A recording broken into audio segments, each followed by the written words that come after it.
It takes a second.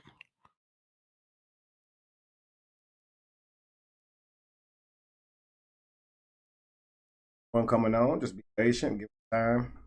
Get started soon.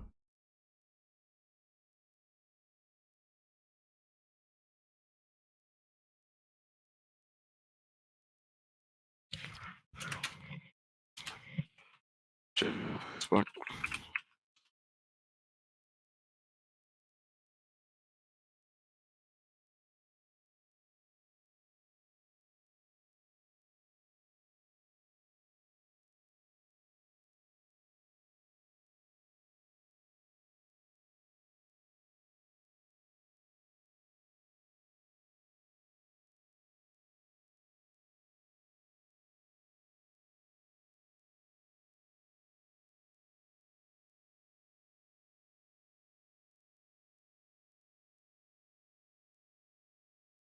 Guys coming on to Facebook now. Welcome in. Hope everybody's doing well. We're going to get started soon. Please hang tight.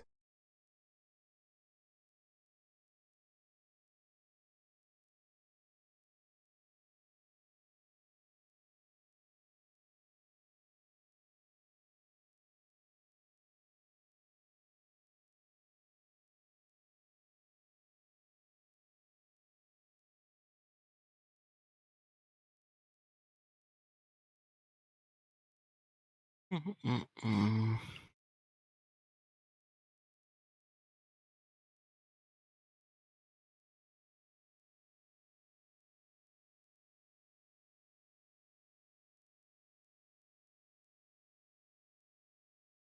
Okay, let's see.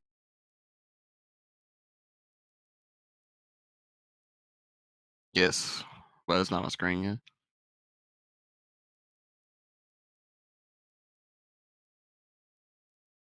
I don't know, but you're taking control and I can't do anything. Why you take control? Give me a second. What looks weird about it? It I see doesn't the normally chat. it shows me the whole thing with the chat on the side like a big box. It's showing me the Two. It's for transition. It makes it easier. I can't. Hold on. I just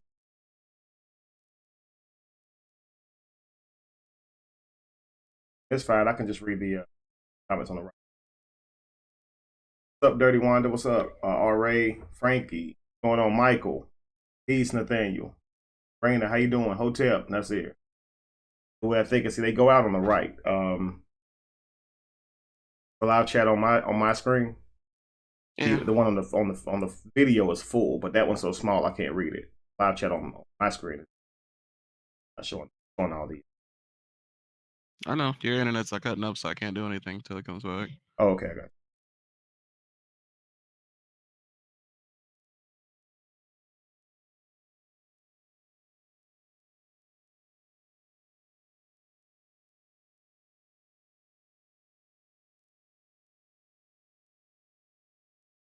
It's funny because you're still streaming, but it's like I can't do anything on your computer.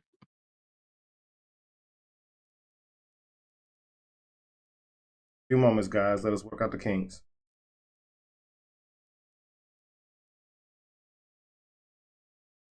What I'll do, um,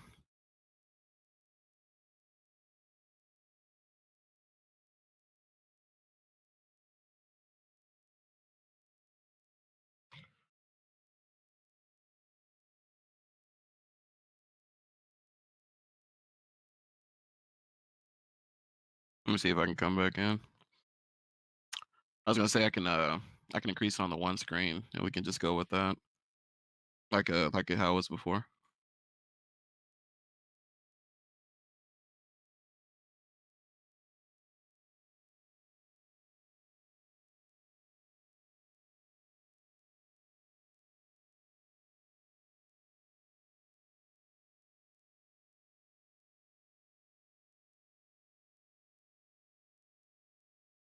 So weird.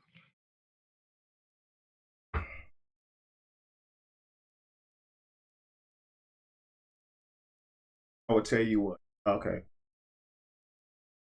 Hello, why people? Why? I'ma stay. Maki. I'm doing well, Shantavius. Thank you for asking. I hope you are too.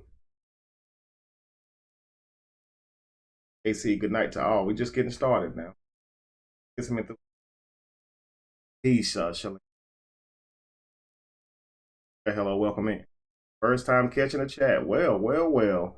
Hopefully you guys stay busy and stay active for me. We're gonna be talking about today Sunday morning hijack. So we're gonna be talking about obviously, church organizations, churches and other organizations and how they accept money. They don't do the things that they say they're gonna do. We're gonna talk about the statistics surrounding Christianity and their tithers and givers, and just a few more things surrounding that. How not to get caught up in Sunday morning hijack, and we're gonna end off with. All right, so glad to make you laugh. I appreciate that. Hope to see you there. Thank you very much, more. Lando, what's going on? See you, Michelle, right on time. Very much. I'm very glad you guys enjoy the work. We try to do our best to bring you guys as much enlightening material as we can to help us walk away from religion and stay powerful while we do it. Religion for a lot of people has become a need. So now walking away from religion, a lot of us don't really know how to walk away from it, don't know what to do next with our lives, what to think, frankly, who to trust, anything like that.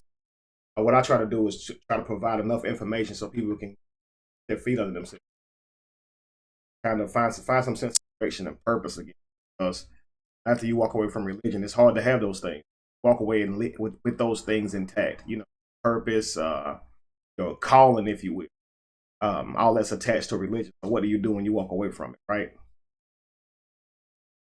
So what I want to do is we're talking about, since we're going to talk about, the church and funding and things like that, I'm just going to get it started off with a video and let you see this guy who before he was a multi-million-dollar preacher, he started off pretty small and he was vowing to do things differently. He was vowing to take the funds and do the right things with them because he recognized churches collected funds on a large scale and did not do what they said they were going to do.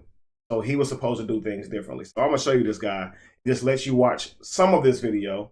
Some of you guys, I'm pretty sure, has already saw it, but we're going to talk about just look how blatant at this guy and how he's clearly misused the funds and how he seems to try to come up with excuses for it. And I want you to understand, first off, just watch how, and this is what people do. We try to justify things within ourselves. We're always going to be right to ourselves. We'll try to say whatever we think will make us feel better. And some of us will really believe that. So without any further ado, I'm going to let you guys see this guy, and then I will come back and we'll talk about some of the things that he said.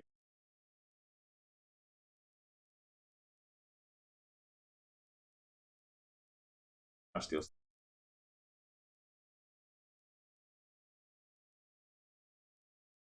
All right, so what is this residential center?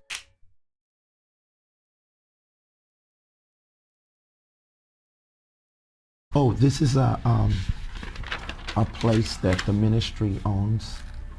Well, not own. We're in the process of buying that.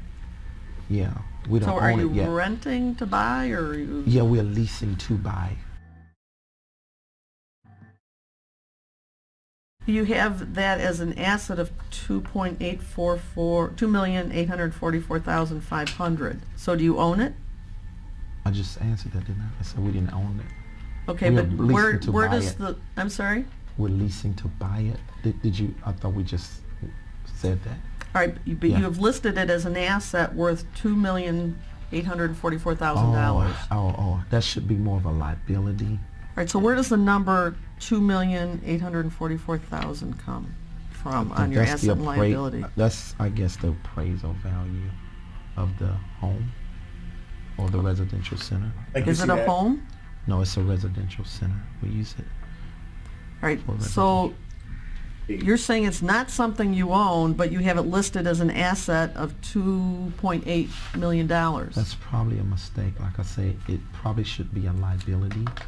Okay, and what goes on at the residential center? It is really it's a gathering place for our ministry where I bring in different leaders and also the staff that we have as a place of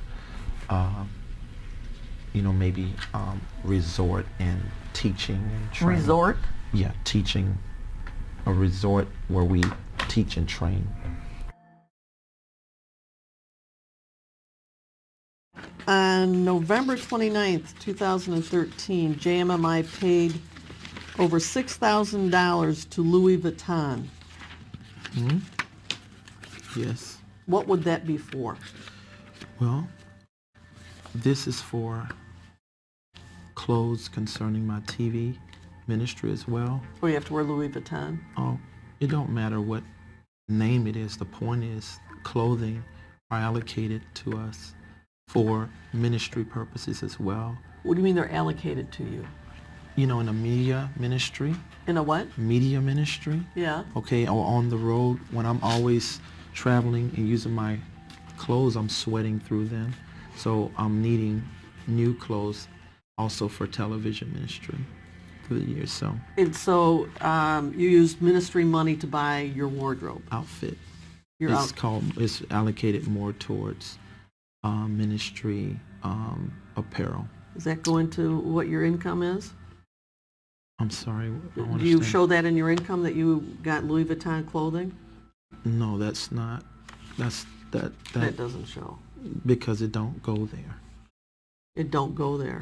I don't know what that means. It don't belong there. That's out of place. What's out of place? You don't get taxed on things like that. That's for ministry business purpose. So it's not Louis Vuitton. Well, you can call whatever you want. So June 2014, you spent $3,500 by JMMI to Versace in the Bahamas. Yes? I'm sure that's right. If it shows there. And that was for clothing for you? Yes, probably. Yes, most likely. So you don't see that there's any problem when you're ministering to the poor, the sick, the needy, to be appearing in Louis Vuitton and Versace? Well, that ain't something I purchase all the time. Well, it looks like you did several times in... I mean, I'm a very frugal here. person when it comes to this. I go to the right said it places was to get a frugal, lot of suits. And if I get some from those places, you don't see that. I don't see Macy's. No, you don't see that, because Macy's don't have the kind of suits that I wear. But what I'm saying is, these Louis Vuitton things, you don't see that in our charges all the time. 2013 and 14, JMMI spent over $30,000 in your clothes. Does that sound about right? What year was that? 13 and 14. Oh God, yes, because I was traveling so much and sweating through all my clothes. Exactly. That probably wasn't enough because just have so... But they have to be top of the line expensive ones. No, they're not top of the line clothes. Louis Vuitton's not top of the line? Those not where I get my suits from. Well, you got something from them spent thousands and thousands. Well, the belts are more lasting, so that's good. Come on, you're buying belts for $5,000? No, I mean multiple belts, not... August 2014, you went to the Gucci store in Troy and purchased something?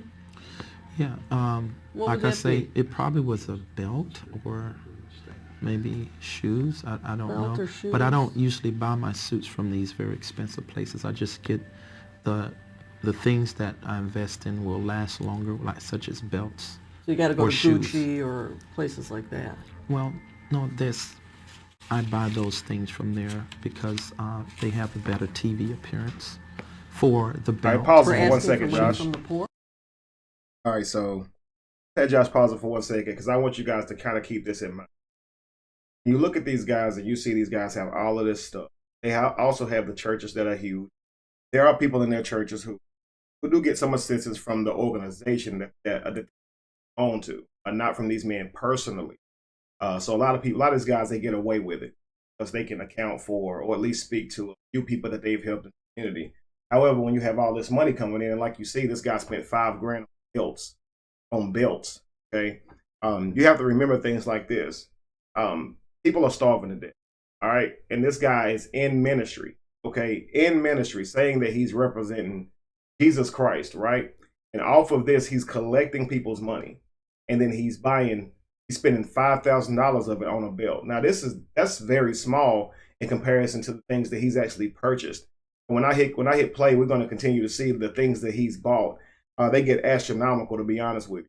But just keep in mind that people are literally dying of starvation. Okay, you guys know people who are in serious need right now, and you have men like this who portray themselves as a man of God or someone who cares about the people. And look at how they dress and the things they buy for themselves, while the people that they say that they're standing and representing go in need. Okay, I would never. I would say that you would never have a right to or justification to purchase the things that he's purchased, as long as they're still starving people in the world. If you're representing an organization that is supposed to be helping people, if you're rich on your own and you're working and you can buy whatever you want with your money, and you're collecting money from people, I guarantee you, no one is giving this guy a dollar with the idea that he was going to spend spend a dollar of it on Louis Vuitton, okay, or any of these other like designer type places that he says he has to have his suits from. I sweat out of my suit, so I have to spend this many thousands of dollars on suits, while some people are starving to death and can't even afford a suit. See what I'm saying? Or even a plate of food. We gotta be able to see people for who they truly are, and that's the first start. But then there are so many people who are not as blatantly obvious as this guy. And then how do you recognize whenever you've been duped, or whenever somebody is actually truly sincere? And if they are sincere, does it still mean that they're not stealing from you, even if they're not aware of it? We'll go into that as well.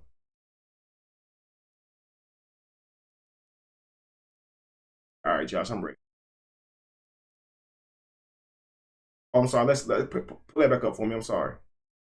Okay. Here, guys, just remember this right here. I have here Matthew 19 and 21. This is Jesus speaking. Just answered. If you want to be perfect, go sell your possessions and give to the poor, and you will have treasure in heaven. Then come and follow me. Now, this is a scripture supposedly or cited as Jesus speaking to other people, telling them if they want to be perfect, then go sell everything they own and then give it away to the poor. Okay. These men stand behind a pulpit now and they preach to you guys. They tell you that if you give, you will be blessed. If you trust God, these things will happen for you. Never do you see them personally go in their pocket and help you personally. If you still go to church, I challenge you to go personally to your preacher, not to the church, and ask to take up an offering. Because a lot of times what the church will say is, we don't have it right now. We're in financial need right now. We don't have it. I double dog dare you to go to your pastor and ask them personally to reach in and tell. I want you to challenge them. But those of you who have not yet let your preachers and family know that you don't believe in that stuff anymore, I challenge you to go to church, act like you still believe in it, and tell them that the Lord laid it on your heart to tell the pastor to bless you. Go to the pastor personally, tell him that the Lord laid it on your heart for him to bless you, and that God was going to give it back to him, and see what he does, because he does this all the time to y'all. Let's see if y'all do it to him, what he would do. I'd love to see that. Go to him and say that the Lord laid it on my heart and told me that you were going to sow into my life. Go to him and say that and see what he does. I really like to see that. All right, so let me see. I'll take a little bit of time. We're going to read some comments here. Somebody said, scriptures are man-made. No, God said these things. Absolutely. But there are people, Nicaine, that do operate by this literature. They do believe that a God said this, so that it's powerful information. So I like to show them this, because there are people who say they live by this book, and if you say you live by this book and you obviously don't actually live by it by your actions, we should have a problem with that. However, the preachers actually get looked over. Man, there's so many people in congregations and churches who have excuses for why they give. Again, the same way this man's going to justify why he spent that money on bogus crap is the same reason why every church member is going to make up excuses on why they gave to him. Trust me, it's a proven fact. When you give and you sacrifice to something, you make up more excuses to try to cover why you gave your money to it. This is a proven fact. When you show these people that this man is using their money and squandering it, they're going to say, it is not up to me to decide what that man does with that money. I am being obedient to God. I'm going to give my money because God wants me to. What he does with it, that's on him. This is the standard that they live by. I promise you. Ask them. They will tell you. And I guarantee you, a lot of you guys have heard people say that before.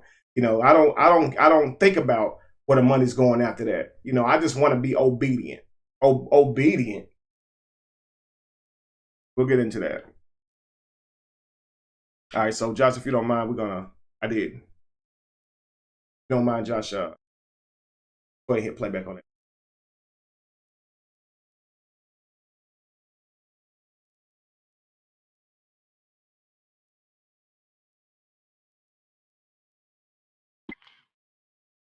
Christy Love says, I used to see these envelopes from my mother's church being sent in the mail. Absolutely.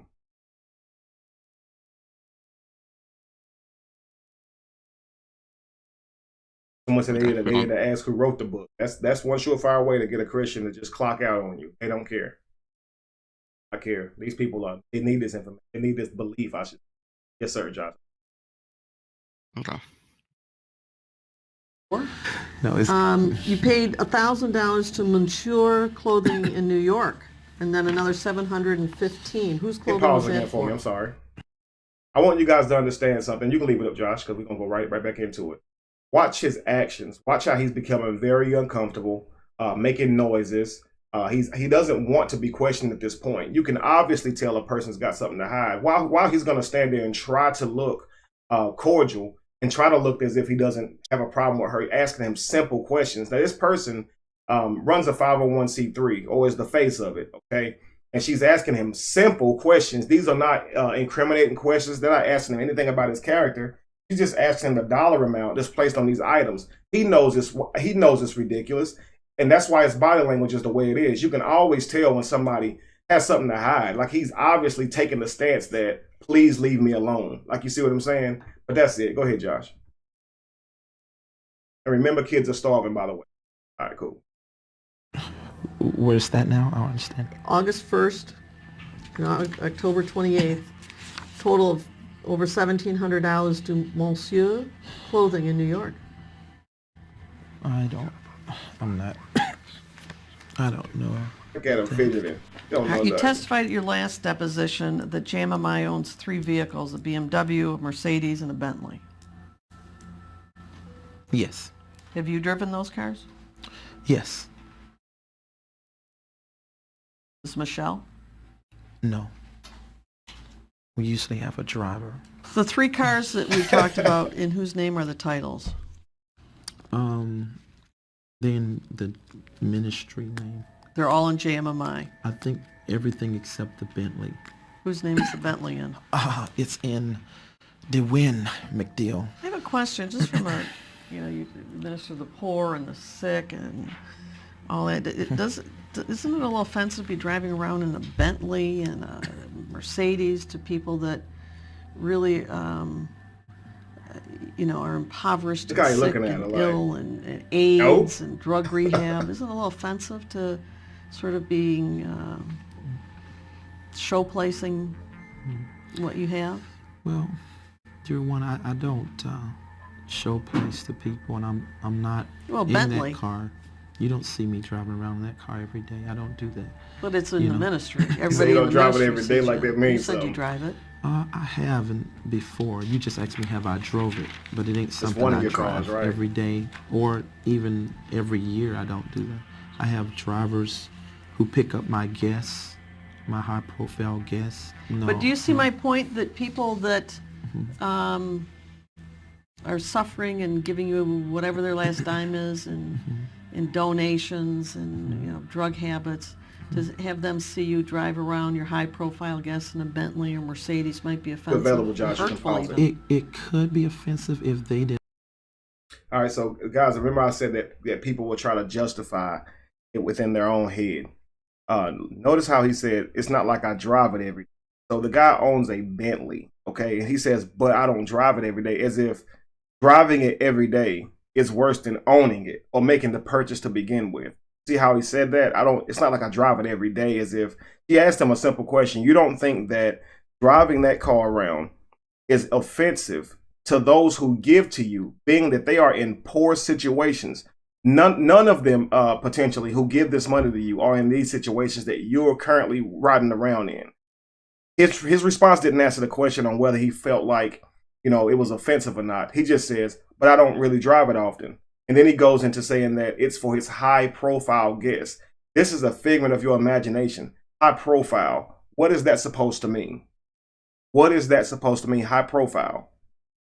You see, so now for people who watch this video say, oh, okay, well, that's just for his high profile guests, then it's okay. So you mean to tell me that it's okay to purchase a Bentley to ride people around in, I don't care who they are, while other people are starving, while you say you represent a person who said go sell everything that you have and give it to the poor. But now you need a car, a Bentley now, to drive people around in. Come on, man. And you say that's not your only car. I mean, well, you got three, right? Three apparently expensive cars. So saying you don't drive it every day is neither here nor there. That's completely irrelevant. If you never drove it, that money could have still went to the poor. So if you never drove this Bentley, it would have been a problem for you purchasing this Bentley. It's not the fact of you driving it. So that's a red herring. I don't really drive it that often, and it's for my high profile guests. Come on, man. Let's be serious. Thank you very much, James. And the thing about it is these people say they believe in Jesus. So it's like y'all prepared to explain this stuff to who you think is Jesus. Like Jesus gonna go for that if Jesus were to exist. You see what I'm saying? Like you ain't even fooling normal people. The only reason that they get away with this stuff is because they have the idea of a God behind them, and people think that these people are called. And if you stop them or do something to stop them, then God is going to somehow judge you, because even if they're not doing things right, they still are God's anointed. And people are under this type of belief, so much so that they let people like that get away with this stuff.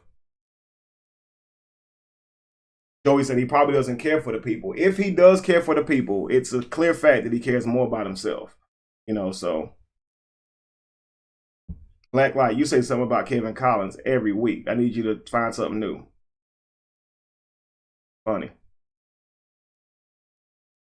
All right, let's hit play, Josh. We're going to go back into it.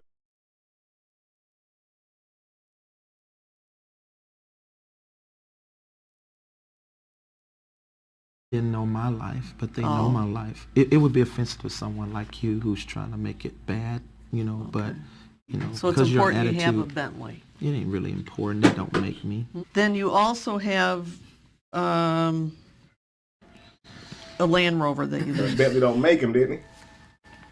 Range Rover. Range Rover. Yes, it's not a Land Rover. It's a Range Rover. Which is the better one? I don't even know. I don't know. They're just cars, so. All right, then there's a series of documents that total almost $50,000 to limo land in 2013 and 14. You have to answer yes. Yes. Okay. What was that for? That was to cut the Mercedes into a limo. It was to cut the Mercedes. Into a limo. And who needs that? No, that's for guests. It's for guests and for you? It's mostly when for you're guests. entertaining guests? Yes. When you're entertaining. Well, I'm not. When we have guests come in, high-profile people, we there you go. You have to have a limo. That way. Don't have to have a limo, but in a Mercedes limo. We treat them. You treat them? I said that we have hospitality. Maybe that's a better word. Okay, then. And this is not the first one the ministry has had. We had another Mercedes limousine. Yes, right. So you paid limo land almost $50,000 total. Almost $50,000. And that was for what? To make a limo. To cut the Mercedes into a limo. And you think that was a good use of the money that people donated to you in JMMI? Well, I mean, the banks certainly have looked at that on our books as good because it has an appraisal value. All right, pause it, Josh. Almost $200K. Oh man, it's hard to post this video too. I mean, you definitely put a message up and said that when I did job. I was live.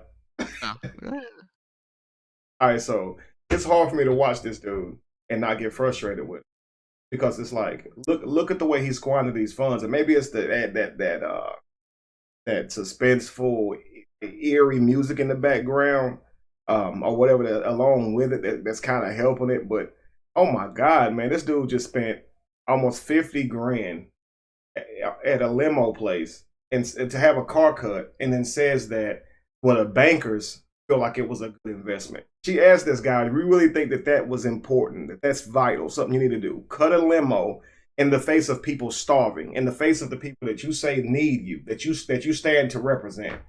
Okay. And this man said, well, the bank, he gave her the opinion of people who weren't starving. He gave her the opinions of people who Jesus would frankly hate had the person existed. You see what I'm saying? So it's like, why do people still give their money to this person when it's clear? I don't even have to say anything negative about the guy. I mean, it's clear what it is. You see what I'm saying? But why do so many people still give to this kind of stuff? That's the thing that blows my mind. I mean, he's clearly just, I mean, almost $50,000 to have a car cut.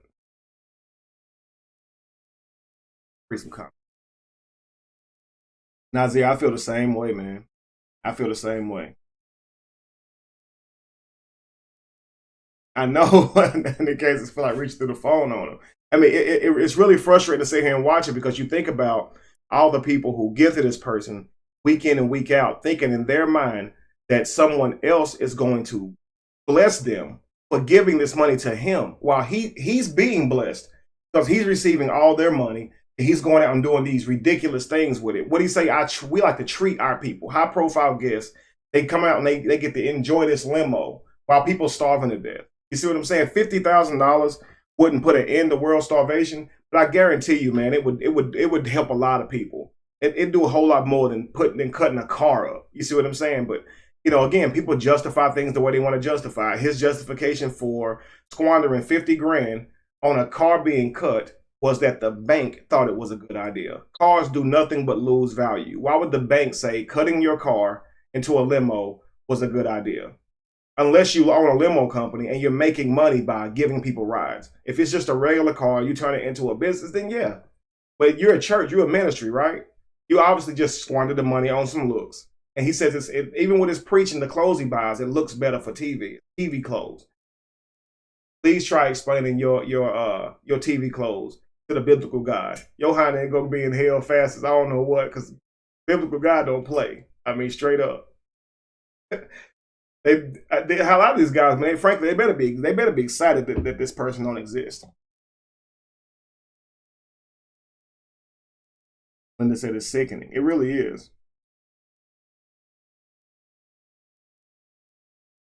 That's it. Don't get through it, guys. A little over 150,000. So, but you got this from donations, and you decided to use it to make a limo. We really invested really good. The banks. No, really I'm just asking if that's what you did. No, not the way you're saying it. You're fortifying, forging. I'm forging? With your mouth. Yeah. Just the question is, Okay. did you use the money for the purpose? No. The answer is yes. So In June of 2013, there's over $6,000 worth of charges for the Disney Resort Hotel in Anaheim, California. Do you remember that? yes, And did you go? yes, I was there. Does JMMI pay any of your auto expenses? Yes. And how much? Auto expenses. I wouldn't know exactly how much. You don't know how much you get? No. Who The would board know? takes care of that. Who's the board? You can ask Michelle. She's another person to refer to. What about your housing? Does JMMI pay any of that? Yes. You get a housing allowance? Yes. And how much is that? I'm not sure. And do you report these allowances as compensation on your tax return? Honestly, I don't know how all that work. I have other people who do that, so you can refer to Michelle on that. Michelle does your taxes? No, I have other people do it, but she's over a lot of that, the financial Hey, Tim. aspect. When you say it's up to the board, now the board includes Michelle, Yes. you, Yes. and who else? I'm not sure. You can ask Michelle. You don't know who's on the board? Totally. I would rather you get the accurate information because I don't want to be accused of answering falsely like I have been other times when I've tried to guess. So I just rather I'm telling you I don't know, just ask her. How She'll many let you know. people are on the board? Don't know. Just You don't know? No. Don't you have to have board meetings? Yes, we do have board meetings. So can you count around the table how many people there are? Well, our board also grows at the same time, so I just rather you just get that information somewhere. The last time you had a board meeting was when?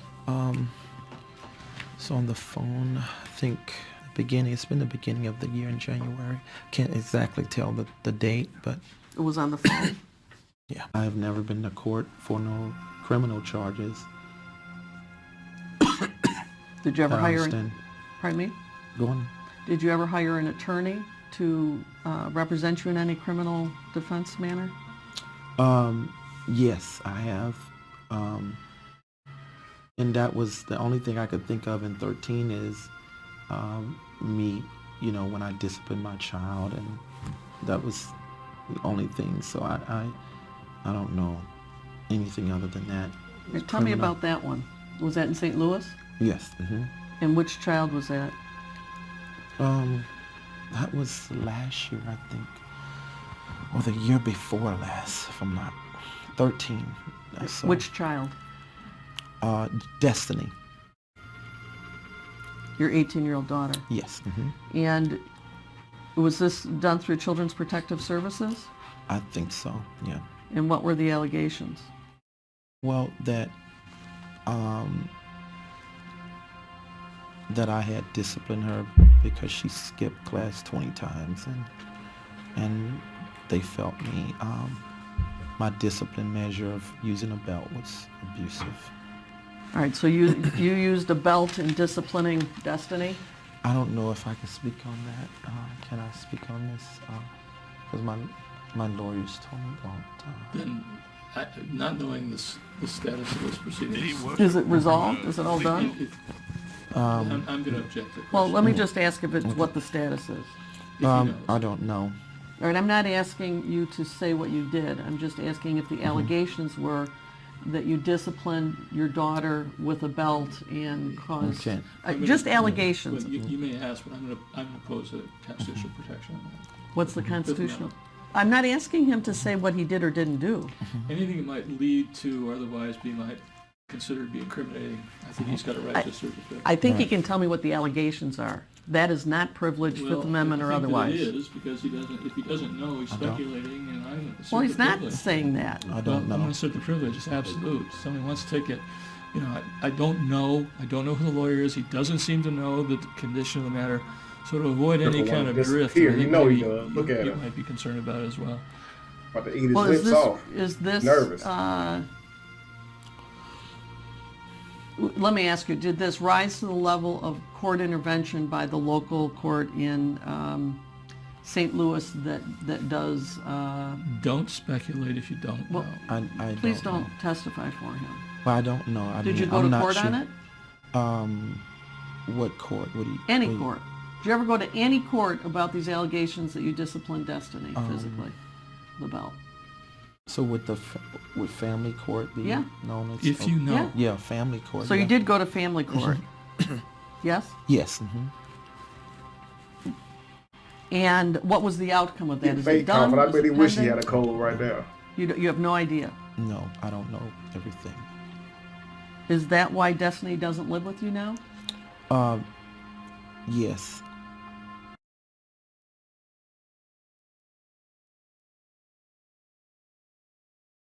I want you guys to see this. And don't get me wrong, guys. There are so many more videos like this of men who people have given all this money to being questioned. Y'all seem to act the same way. They don't like a lot of questions.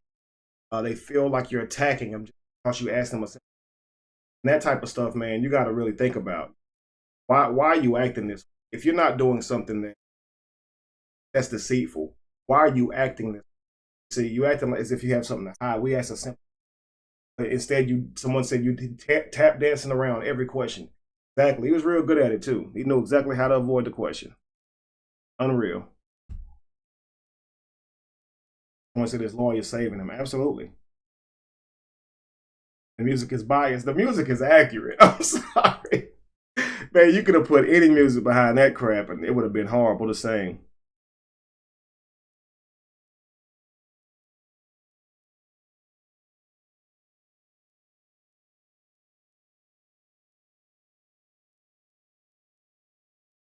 So what do we do, guys? You know, how do we recognize this stuff and see it early? I'm going to read with you guys some statistics real quick. There's a few stats I picked up on the way.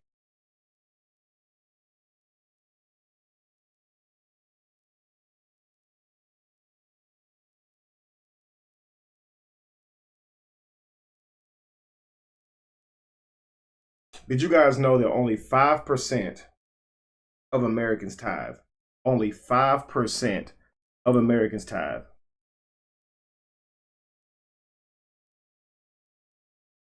Sure, Joey.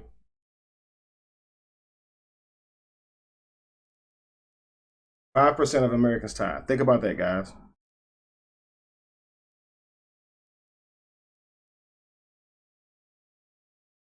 Another alarming statistic is here. Someone said, really? Yes, absolutely, really. Only 5% of them actually tithe. Now, watch this. During the Great Depression, okay, 3.3% was giving as a tithe, as on average for Americans. So on average, during the Great Depression, they gave around 3.3% of their money as tithe. 3.3% during the Great Depression. Today, that number is 2.5. Less of a percentage now than people were giving during the Great Depression. Why is that? Why were people giving more when there was less? And why are people giving less when there's more?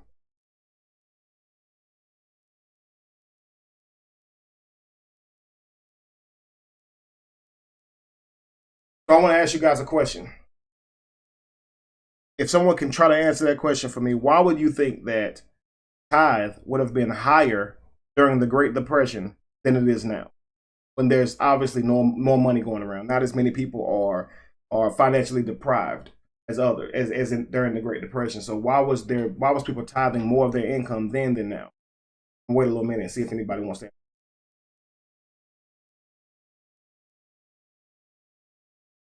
Sounds about right, Rod. Mellow Spark said hope is expensive because they believe they will be blessed. Absolutely. Absolutely. So there are all these scriptures that are tied to if you give, okay, it'll be given back to you. Pressed down, shaken together, and run. Right? If you give, I will bless you out with a gift that you won't have room to receive. Right? I'll bless you with so much that you won't have room to actually receive it. So yeah, during times of chaos or during times of calamity or drought, people often believe that if they just do something, God will change their situation, right? They can kind of change God's mind. Somebody said greater faith. More people believe than that. Let's see, expecting a miracle because they believe you reap what you sow, right? Ratio. And let's see, get them to give in order to receive. Absolutely. More people will tithe for God's grace. Hey, Josh? I should have got a screenshot of that guy that he was harassing us on our page, but he was rejoicing because he's getting paid like $14 working 30 hours a week or something. Yeah. For real. It was like it's like you can't tell me God ain't good. It's like I do overtime. I'm like, oh, You oh do no. overtime, of course. Yeah. They're gonna pay you more when you do overtime. That's kind of the rules. That's not about you, God. Alex said, "I thought tithe." I said, "What? I'm sorry." No, go ahead. Go ahead. I was saying, Alex said that tithe. She thought tithe came from giving spoils to Melchizedek, but spoils are stolen things, right? Absolutely. Melchizedek is often said as a name, but it's the Melchizedek, which means the high priest. So Abraham gave 10% of the spoils of war to the high priest, and then gave the rest of it completely away because Abraham was rich and didn't even need the money. And often, more times than not, preachers will preach this scripture to you that Abraham gave this money to the high priest because, of course, Melchizedek was a high priest. And if Melchizedek is a high priest and Abraham, a king, tithed to him, why shouldn't you tithe to your pastor? Because into his mind, he's a high priest. This is what, in his mind, that's what he thinks. That's why he's telling you that stuff. But the simple fact is, this stuff needs to be looking into further because when you fully investigate it, there was no law that Abraham should have given anything to anyone. Frankly, Abraham did that out of the kindness of his heart, so to speak. And he never tithed again after that, or at least the Bible it never counts for him tithing ever again before or after that. Many people are, and you're right for assuming that the person that said that they thought that that was the meaning of tithe, or that's why tithe was brought about. But it's funny that if that were the reason that tithe was brought about, he was still tithing off of something that was initially stolen. Someone was killed. It was spoils of war. Absolutely.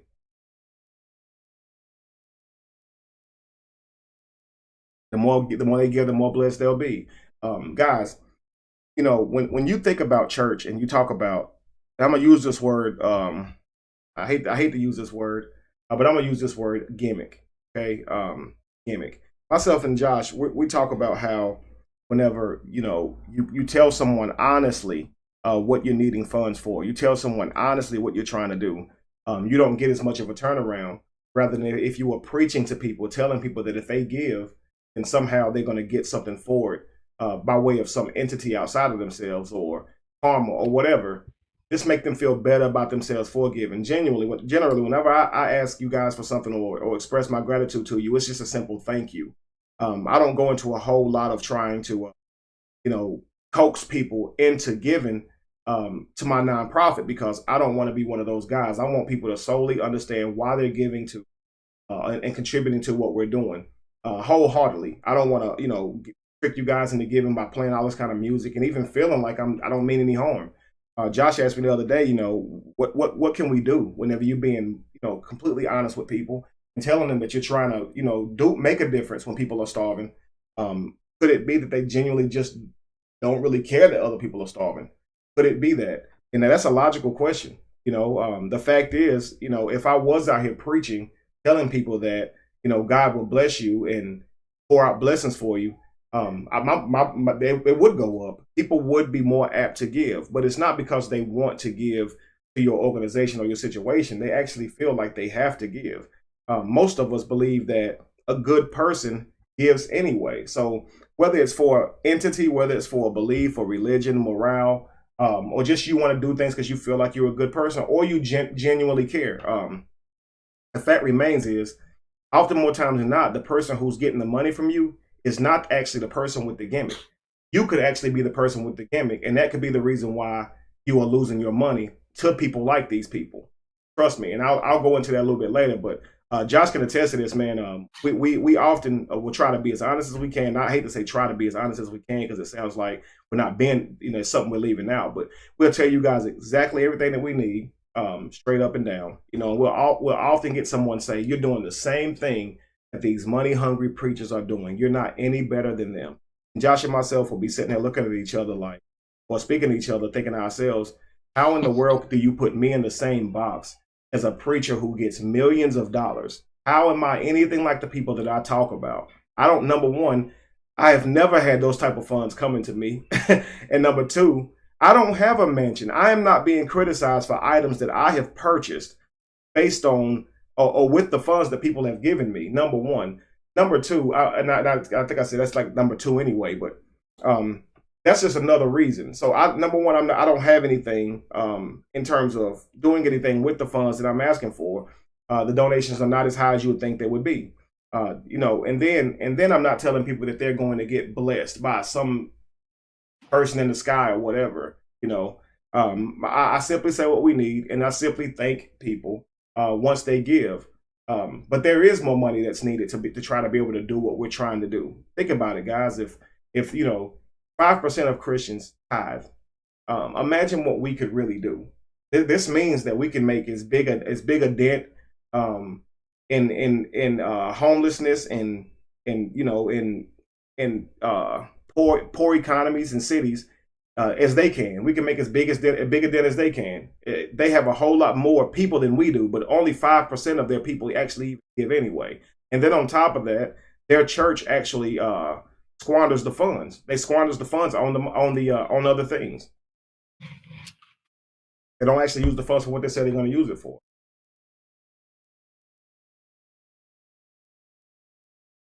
Oh, I was gonna add something. I was talking to LaShawn.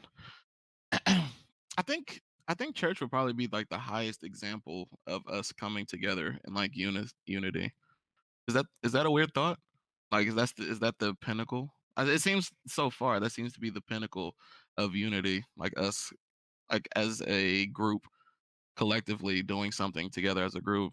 It's like whatever we're going to meet weekly. We give money to support it, and then from time to time, the church will do something in the area, something something good. Typically, that's most churches, good or bad. They just do something for a face value.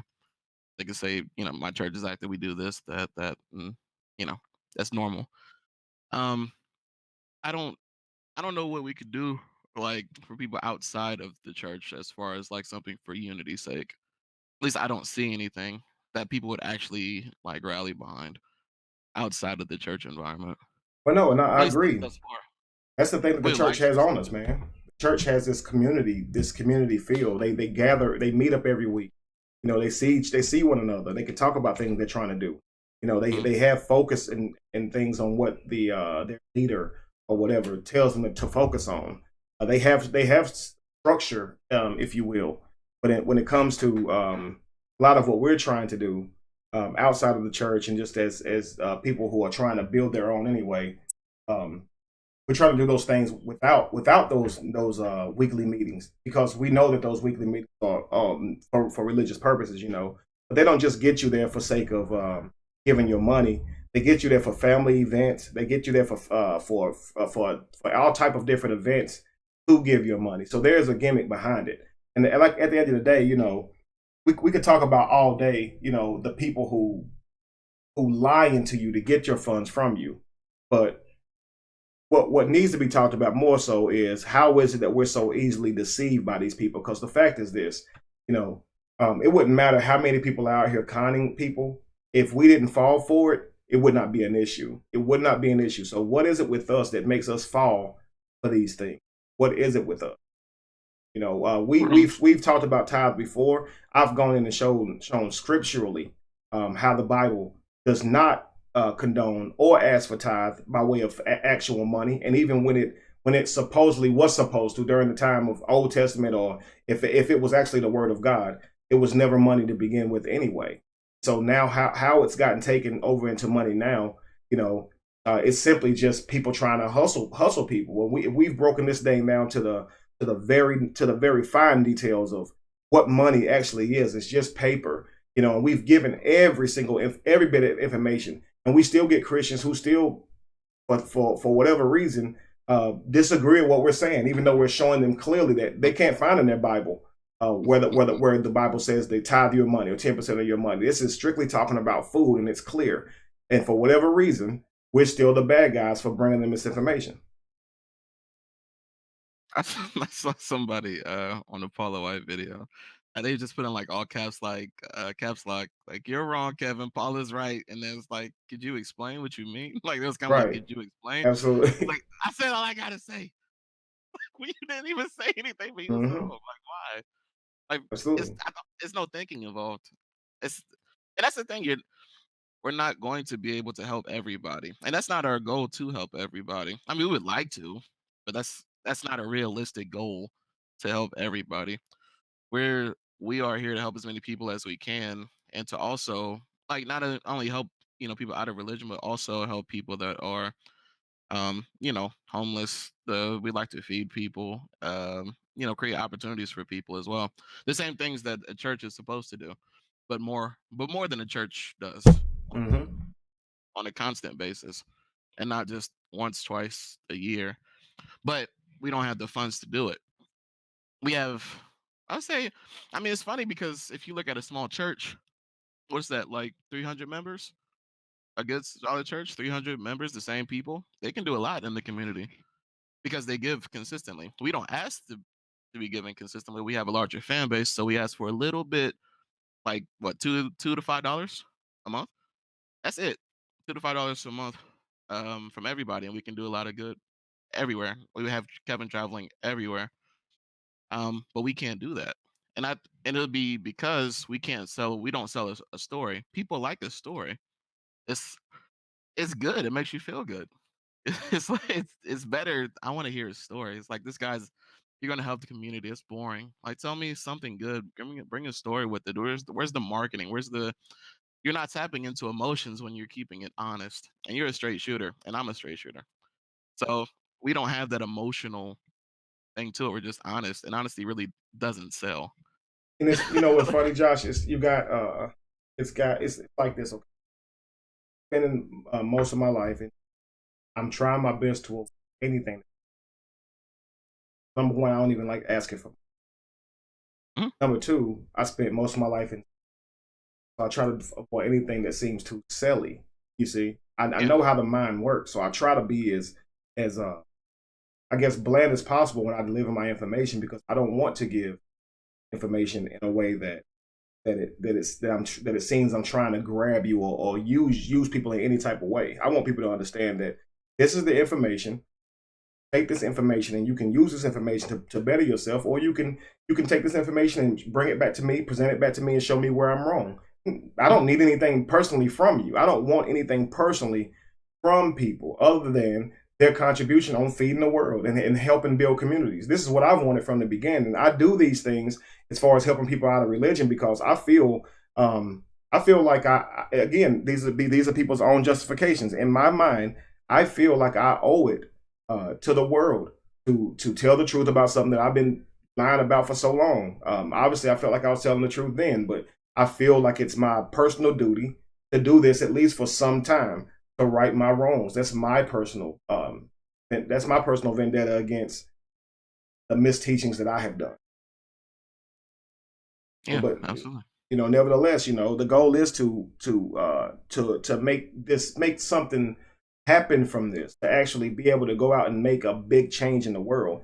And again, when you got people like churches and things like this who misuse funds, it doesn't make it any easier for people to give their funds. But my thing is like the benefit of the doubt is what I'm asking for. Was what we all, I guess anybody would ask for, the benefit of the doubt, and then let's see what they do from that. When you have people who spending $50,000 on a limo just to have it cut, $5,000 on belts, I think it's worth it to give somebody else a shot. You see what I'm saying? Um, I just think it's worth it. If you want to see communities built up, if you want to see businesses and things put in place, and the homeless people reduced ideal communities, not because we're sending them off to jail to give them a place to stay, but we're giving them houses to live in. Did you know there were more churches right now than homeless people in America? There are more physical churches in America right now than homeless people. Think about that. A homeless person could go live in every single church and there wouldn't be homeless people right now. And all they would have to do is take on less than one person, really, if you just think about that. But yet we have a really bad homeless person problem. And you can't tell me that there's no church out here that can't stomach to take care of one person until they get on their feet. Do something for. If churches out here were really seeking one being, then they would also be seeking unity amongst each other. But it's not. Each church is for themselves for the most part, trying to accomplish a bigger church or whatever they're trying to do. But obviously, we have yet to see entities that really do what they say they're going to do with these funds.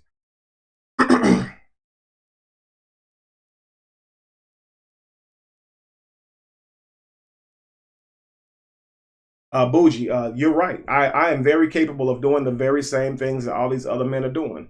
This is not what I'm saying. What I'm saying is that people should exercise their own ability to think for themselves so no one else does this to them. Okay? That's my point. So that's what I mean when I say gimmicks. How do you know when someone like there are pastors who are hired who don't get to look at the funds. They just like the drummer. They're hired. Just like the piano player, the organist, they are hired. Okay, and they're good preachers, and they can get good tithe out of people, and they think that they're really doing something good for God. They don't know that the church is misusing the funds. So just because someone is genuine and they are being honest with you, how do you know that it's really good for you? How do you know? Just because someone's genuine doesn't, even if someone doesn't intentionally steal your money, doesn't mean they're going to do the right things with it. What you say, Josh? What did you say earlier? That you said it exactly as I heard it before. Why people give? It was like, I just give. Whatever they do with the funds, they do with the funds. What Absolutely. was the way you said it was perfect. Do you remember what you said? And they pretty much just say, I don't really mind what happens to it after that. I give because I believe God wants me to give. It's not up to me to Right. worry about what they do with it. So basically, they're doing something because they feel like they're obligated by God to do it. So they give consistently because it's an obligation from a divine, holy creature that they think they're going to spend eternal life with after they die. That's like I'm cutting the grass. Like I'm doing my these are my responsibilities per week. So they don't give because they care about what the church is doing in the community. They don't care about what the pastor's going to do. They think this is my responsibility as a Christian per God to do this every Hmm. week, and I'm going to do it. So that's what they do it for. They feel it's a duty to do that. Absolutely. Now the thing is, not that you want to mimic that.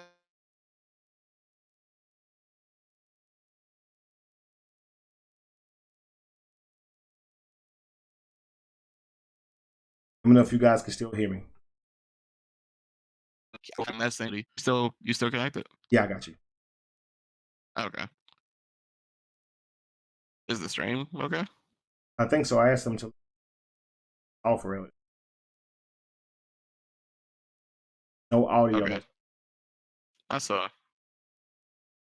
Now we can. They said Okay, I could. great. Okay. Sorry about that, guys. I'm gonna call Kevin's service provider tomorrow. We're gonna have a nice little chat. Anyways, um, I was saying basically they have responsibilities. They are dedicated to doing this per week. That's my obligation. This is my routine. Just like we brush our teeth, shower, you know, clean up ourselves in our home, etc. That's our obligation. So the thing is, are we capable now that we are free from religion? Are we capable of doing the same things for a better cause and having our own? I don't want to say our own church, but kind of like our own organization to do those things, the same things as a church outside. Because this is the thing, guys. You're going to have to set an example for people to follow outside of church. Because the number one thing you'll get is, okay, you're free from religion, but my church, we do this. We have bike giveaways. We do turkeys. We do, they have all these events. We have, what do they call those? When they do the cars, car washes or whatever. They have Uh huh. all these events, but those things require unity. They require sponsorship. Some of them, and basically, you just have to have a commu a I guess a community to have everything fall under. But we don't have that. We want to build that, but it's like who wants to actually really do it? It's like when people say, we need to do group economics. We need to practice group economics sticking together. But if somebody has a fundraiser for something, it really doesn't. You rarely see it happen. Never really goes to fruition. It's like we say we want something with our mouths, but we don't really actually go into the doing portion. Or I want you to do it for me, but I'm not going to support it. Like, I mean, like basically, honestly, that's facts. Let me say this real quick yeah, before it goes off the screen. Thank you very much, Tim. yeah. And honestly, man, I'm honored that you love the show. It's absolutely great. I'll probably watch some of it this week. Okay, I'm not gonna tell the truth. I actually did. Wait till they come. All It's right, taking so forever, by the way. King of Swords said, Kevin, so are you wanting your own nonprofit? King of Swords, I actually have a nonprofit. So I've already started my mission to try to do my part in trying to help the less fortunate. Okay, definitely. Any person, and again, not you guys have to understand, nonprofits are good for all of us. It gives you guys receipts for whatever you guys give to me or give to my organization. You guys actually get taxes back, and it actually gives me somebody to be responsible to. Freaking government, right? So I can't take these funds. Now I have somebody to answer to, right? So, um, for those of you that don't know, I was gonna just say, oh, to that question, he said, "How do we know you're not going to do something with the funds?" Check Kevin's track record. Like that's all you have to do. We've been given $1,000 for the. We said we are going to start a show on Facebook, and before all this happened, we said we are going to need a little bit over. It was like 1,200, I think, actually, right? 12 or 1,300 that we put up for a GoFundMe to get the show started. We delivered on it. Everything that all those funds went to this show. There's some lights and things that we couldn't set up. We don't have the room for it, like to set that up. But that's our track record. We've never stolen from you guys. We've never lied to you guys. I mean, I think if we've given information, it was like I guess we've corrected ourselves if we ever said anything false that was brought to our attention. But our track record with money is there's nothing shady there. That's our track record. That's all you have to do. You don't. I don't know what else you want to measure it by, but that. But no, we don't. We don't steal from people. And we're honest. And so like so the thing I want to try to get through to people is that, you're going to have people that comes in all shapes and sizes. Going to be asking you for fame, especially if you're in ministry. If you're in ministry, need fun, takes fun further the ministry. Obviously, you're in a ministry that is religious, because ministry just means you're helping people, right? But if you are in a ministry that's religious, you kind of have the edge when it comes to collecting funds, because you get to play on the people's fears. You get to play on the people's hopes and dreams in order to collect those, you know. And I want to show you something. It's not so much just that people want to be blessed by God, fear being cursed by God if they don't give. I'm going to show you just a few reasons why people do what they do. Thank you very much, Anubis, for all that. When you're talking about giving, like I said, you have to recognize that the person, the giver, the actual person who seems to be the victim, they actually may be the one with the gimmick. They actually may have a hang up themselves. I know this personally because I have had it. I have had the same hang up. Now, and I'll explain. Some people have a need to feel like a good person. Some people have a need to feel like they're helping. Some people have a need to feel like they're righting their wrongs in some type of way. Okay. And so when you talk about collecting tithe and things like that, you have a lot of preachers who play on that. Okay. And they do it not even knowing that they do it. But for instance, like, I'm gonna give you an example. Josh, I sent you 2 pictures earlier. Let's put Jack and Jill up there. Hang on, this might take a second. What we'll do is I'll just. Okay.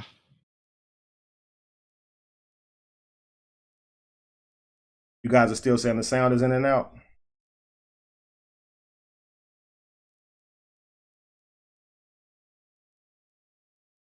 Chrissy, I actually feel proud to hear that. Chrissy, love, thank you very much.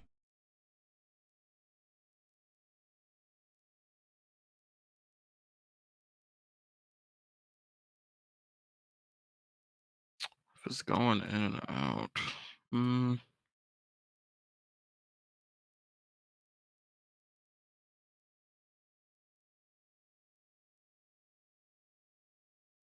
Definitely.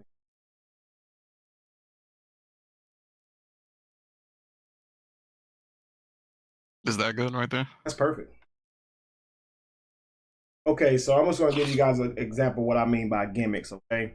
So let's just take Jack and Jill. We're going to place Jack and Jill at a party, okay? Jack and Jill are at a little cocktail party from their job. Jack understands Jill, and he knows that Jill has this need, this gimmick, if you will. Jill has a need to be reasonable, be polite, and no matter what, she is going to try her best to appear polite. Now, many of us have the same type of need, okay? But here's what Jack does. Jack starts the night off by spilling a drink. He tells his buddies, I want you to watch how she tries to act like everything I do is completely okay, just so she can seem reasonable, okay? So he spills his drink the first time. He expresses that he was sorry to Jill.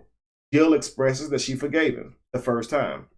Now, this is the first time. All throughout the night, Jack is doing the same things, breaking things, spilling things, all throughout the night, dropping plates. Now, the problem is, Jill knows that Jack is doing this on purpose. She just doesn't know that everyone else is aware that Jack is doing this on purpose. But every time Jack does something, he apologizes sincerely. From what it seems on the outside, he sincerely apologizes. And she sincerely forgives this guy every single time.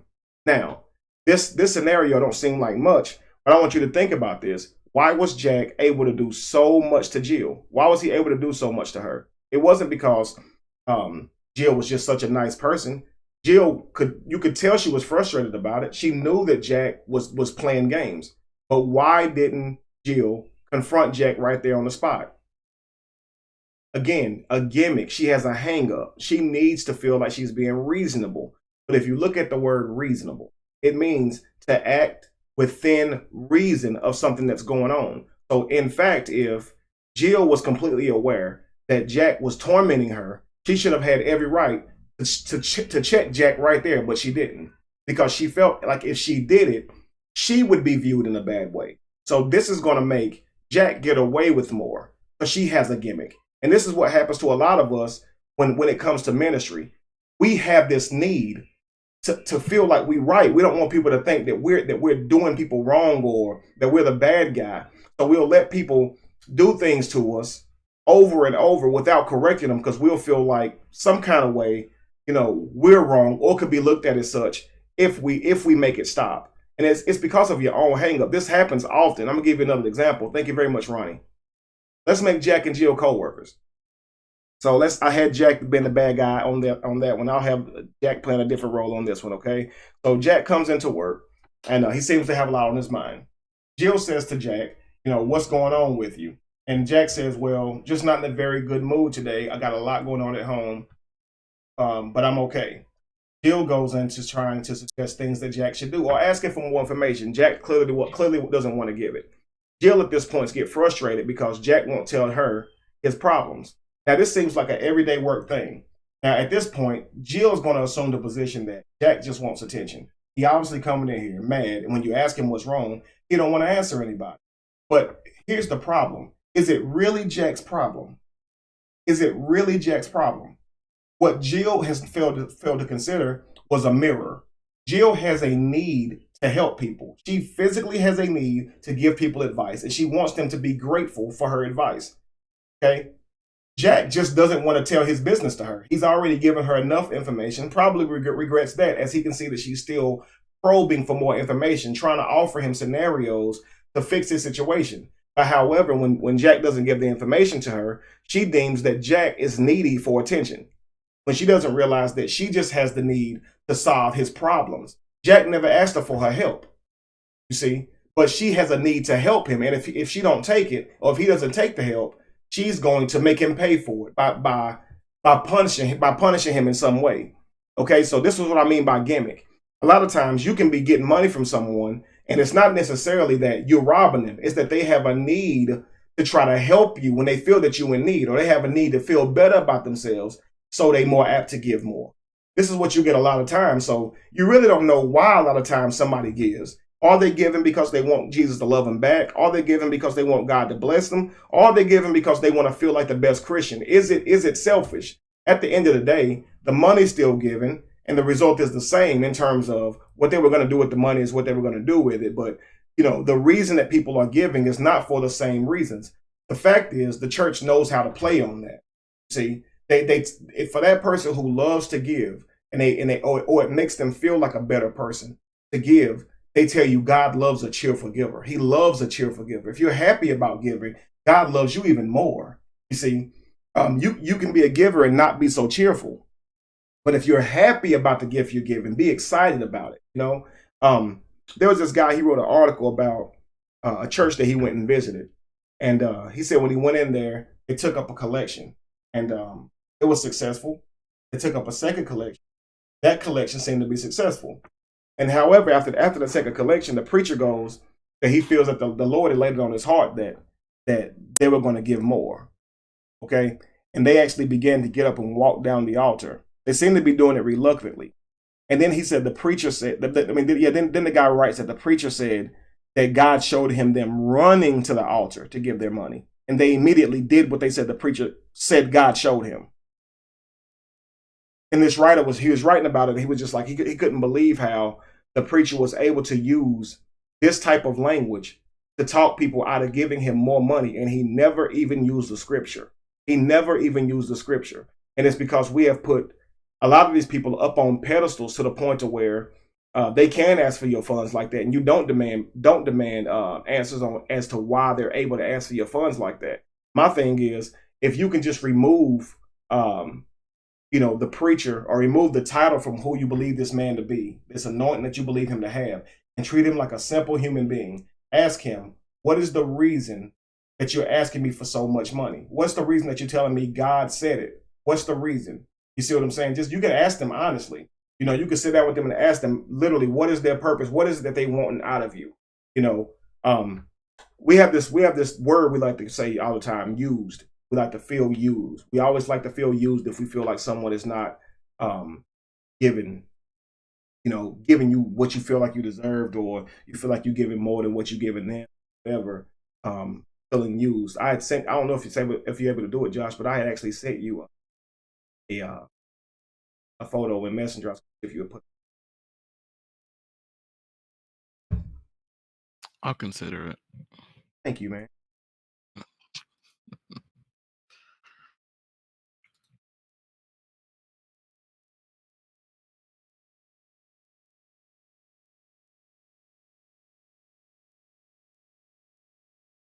So some of you guys, giving a lot of your money to these churches and things like that because you actually felt like you had a need to give.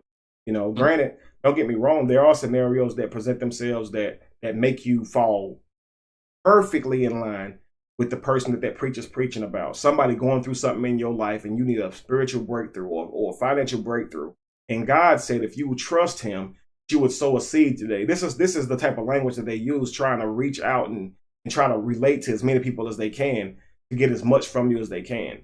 Where I'm forced to have to just be blatantly honest with what we need moving forward and what we're trying to accomplish. They don't have to do these things. They can just say the Lord showed me.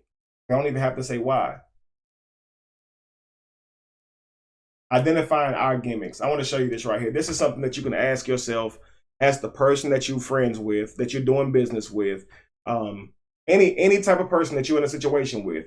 Identifying your gimmicks. Okay, what are we really after in this game? What are you really after? Okay, you can ask somebody this question logically. Okay, what's your imagined ideal outcome for me with me? What is your imagined ideal outcome? Okay, are we seeking to gain something?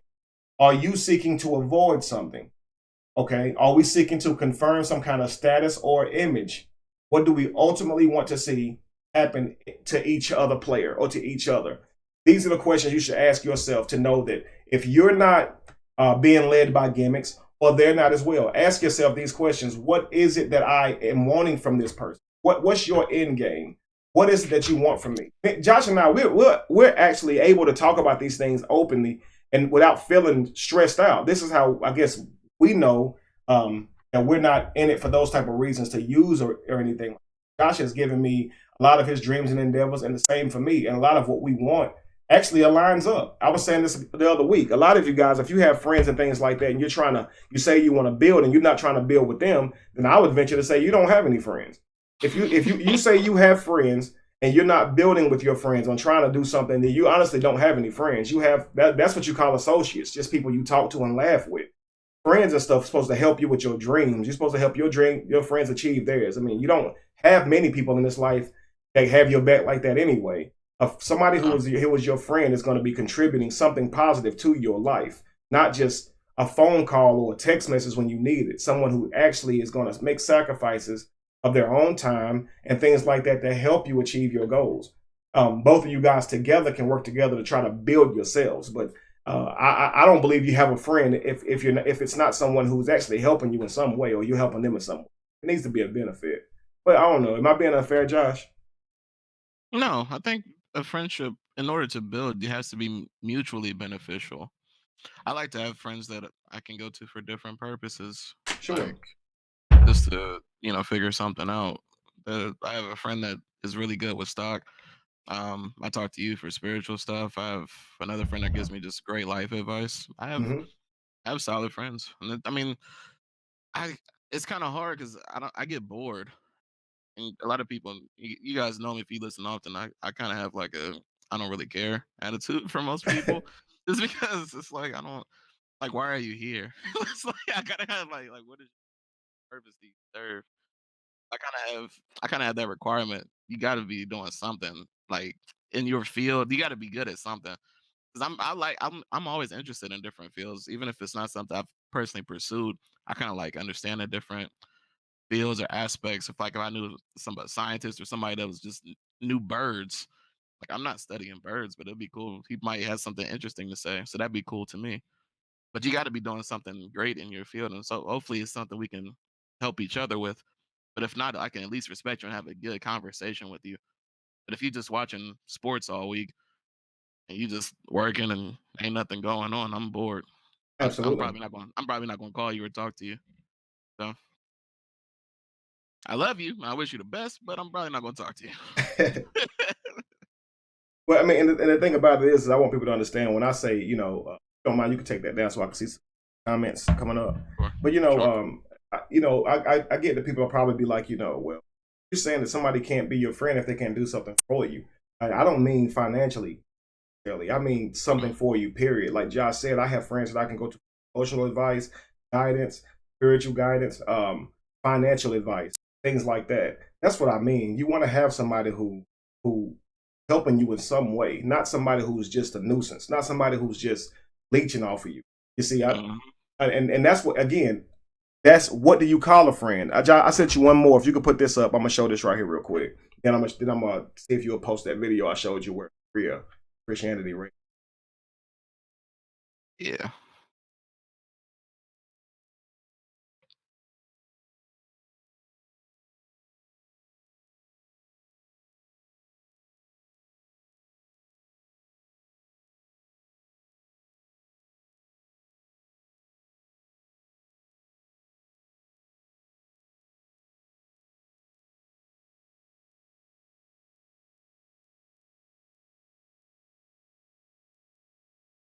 This Hold right on here a is gonna second. be this, this right here is simply identifying your gimmicks.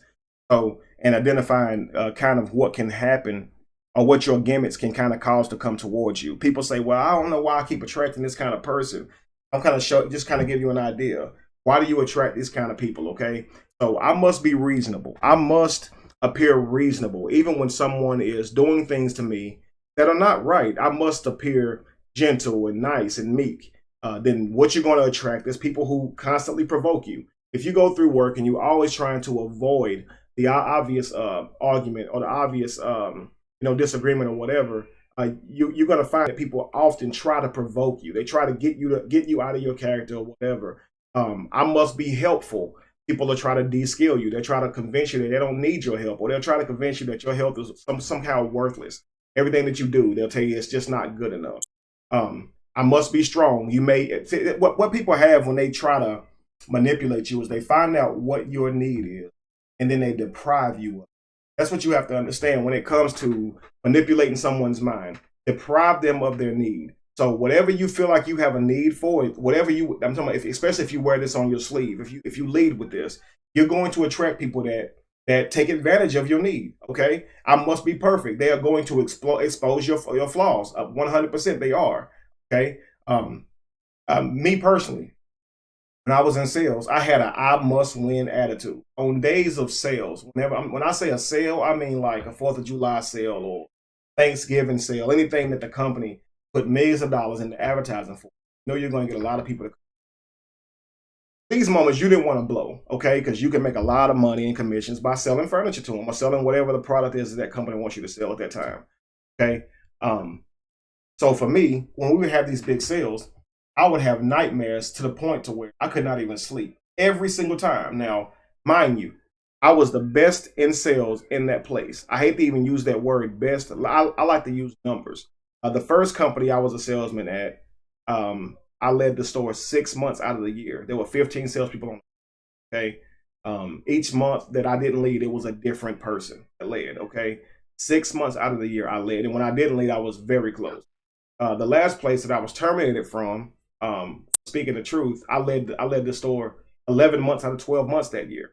And when I tell you that people used to join up and try to make me fail, even though I've never done anything to them, I strictly only went to work to try to earn money for my family. That's all I went to work for. I didn't care to make friends, none of that. All I wanted to do was work with my customers, make my money, and get out of there, right? But they didn't want me to do that. They wanted so much more from me, so much so they would go around, mess my orders up, and just do little things, or even big things, all tell lies on me to like HR or whatever, because they hated that I was leading them so much. Once I posted, way before I was terminated though, but I posted on my wall that I almost wrote, my goal was to write 200,000 in 1 month. I've never done this. Now, at the store I was at, if you could write 60, 70 grand, you was a good salesperson. Now, I always wrote over 100, but I wanted to do 200,000. And I worked my butt off, man.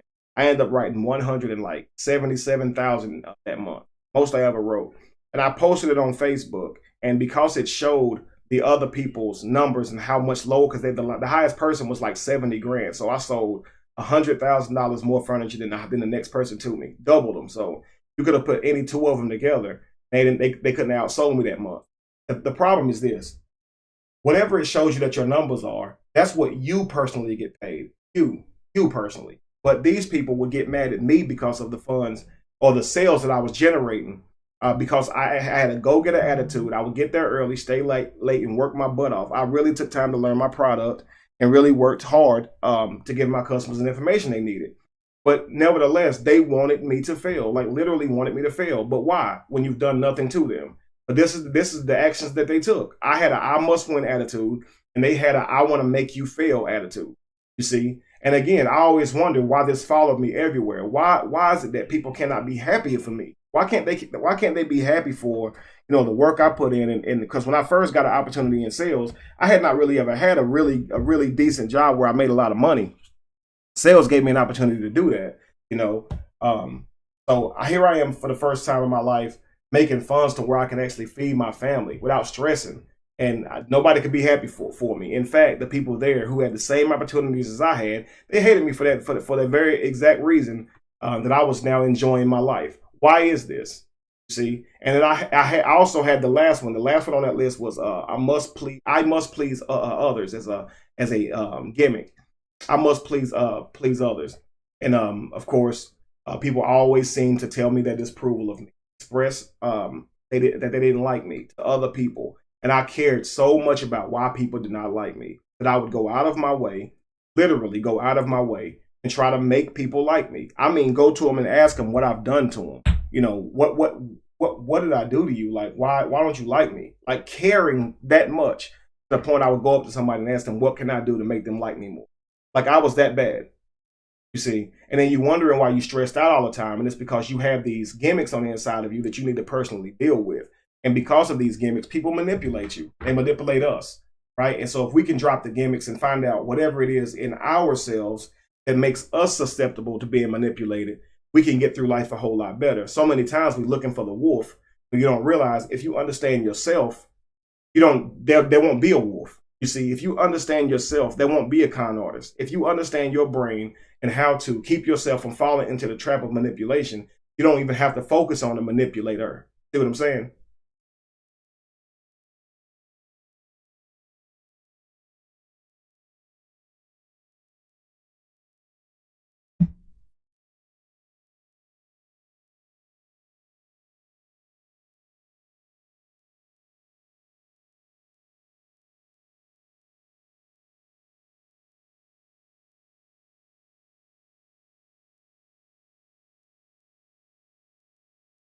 Somebody.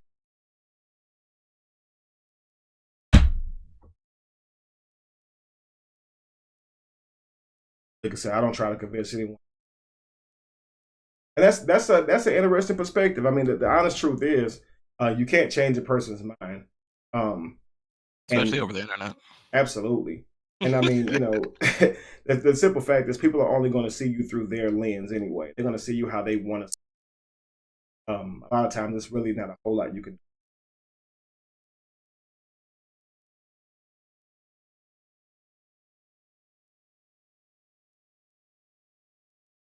So anyway, guys, I'm gonna get on with the information I'm gonna present and get out of you guys' hair for tonight. We're obviously talking about, you know, the stick up that comes along on every Sunday morning. You know, that stick up asks you to put your money in that basket and pass it around without question. And then the churches use this money on other things. And why is it that we allow this stuff to continue? You know, the honest fact is, we don't really let it continue. You know, a lot of church members have stopped tithing, period. A lot of church members have left the church, period, and now just say that they're going to be spiritual. You know, they don't want to be in the church. Now, a lot of them still operate under the belief system, but they frankly don't want to be associated with churches because they see how badly the churches manipulate people. Now, to me, I feel like that's a win. That's a win that people are leaving organized church. The reason for that is mostly when you walk away from organized church, the next step is freedom. The next step is mental freedom if they're willing to dig and still get information for themselves. Because if they're not going to church for someone to preach to them, then hopefully they're going to take a look into it themselves, you see. But coming away from it does mean that they're not contributing to the mass lie. So there are a lot of people walking away from church, and like I said, the people who do go to church, they don't even tithe. I have another statistic here before we put this video up. Josh, if you can, there's that video that in Korea about Christianity. Yeah, That the that'll 2 minute. yeah, that'll be the last one. Sure. 1 second. While he's getting it, I'm gonna read one more statistic to you. Give the source too. People want the source. I didn't put the source on. Got them from the internet. Not, it's not good. It's not good, man. See here. Well, they can look it up. They can definitely put these. They can come Make an exposed video if you guys can on Kevin. back. But look, guys, 7 out of 10 tithers do so based on their gross income, not their net income. They do this because their preachers tell them this. Now, they tell them that God cares about the gross income. Now, we know this is digital numbers. We know that money is generated and printed out, and it doesn't cost what the value of. But preachers convince their churches that they need to donate or give out of their gross, which is ridiculous. But that's 7 out of 10 people give based on the gross, not the net. Most people believe it's God don't care about the net. 7% of churchgoers have dropped regularly from giving. 7% of churchgoers have dropped regularly from giving. And there was another one I'm looking for that said it was a really, really, really surprisingly low number. I can find that again.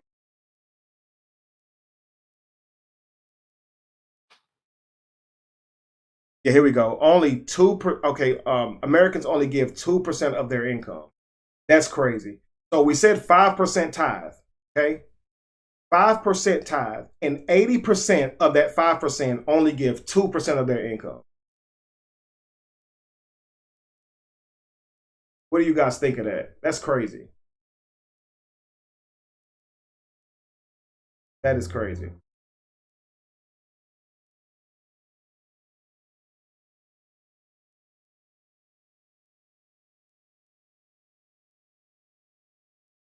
%5 of Christians tithe, and 80% of that 5% only gives 2% of their income. 2%. I mean, and when it all adds up, Andre Boyce, it is a lot of money. But it's just funny how, these Christians actually only give 2% of their income, but they're supposed to be giving 10% according to the Bible. You see, it just kind of shows that people don't really believe in this stuff with their actions. They believe in it in terms of saying it with their mouth and expressing it and things like that in order to not go against the norm of what they see or make the God they believe in angry, but they don't really contribute to it with 100% belief like they say they do. And again, it shows in the numbers. I'm going to show you now a church in South Korea that is dropping, and a lot of their reasonings when they go around asking people why they're walking away from the church, and they simply explain that the church is not doing things that are ethical or moral, and that's why they're walking away from the church. So you mean the very place that you go to learn about God is not practicing moral things, not doing things correctly. The very places that actually teach you God. Is that not funny? I think that's very ironic. The very places that's supposed to be teaching God are doing things immoral, so much so that people walk away from. Some though, not all, which is really Right, definitely. surprising. Some they have so many scandals, and like you said, we had that one video I put up with that pastor basically molesting a 17-year-old. They gave him a standing ovation. I'm like, y'all are y'all are done. That's the kind of people too that argue. It's like that's why we try not. Our content is not for everybody. Sure. Like it's really not. Some people just tune out any type of logic or any type of thinking that goes against what they already have in their head. Those are the kind of people for sure. I was laughing too because I think the very first time when I was a kid, I knew something was up when I was in church, and like my grandma would give me money to put in the basket. I thought that was so weird and stupid. I'm like, why am I? Because I didn't have money, and I was like, I want this money. Why, like, put it in the basket? Why am I put? You just put it in the basket. It It's happened to going in me. the It same happened to basket, me too, but I was happy to right? put my dollar in. Yeah, I didn't. I I was like, I wanted money, man. I was was like, like, yay, I get to go up there and put my money in there. nah, they just passed it around. We just sat there, so I'm just waiting. Like this money, I'm just looking at it.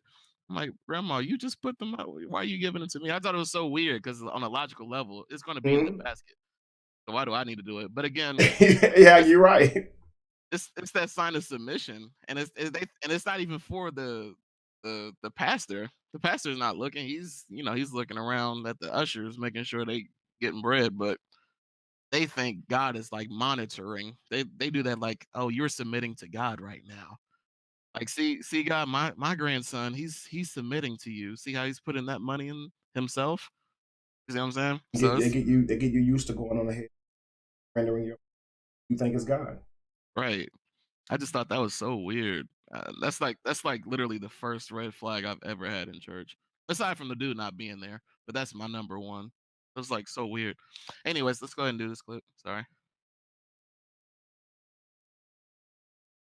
It's no bigger than an office, but this is the Seoul Baptist Church. There are almost 80,000 Protestant churches in the country, many as small as this.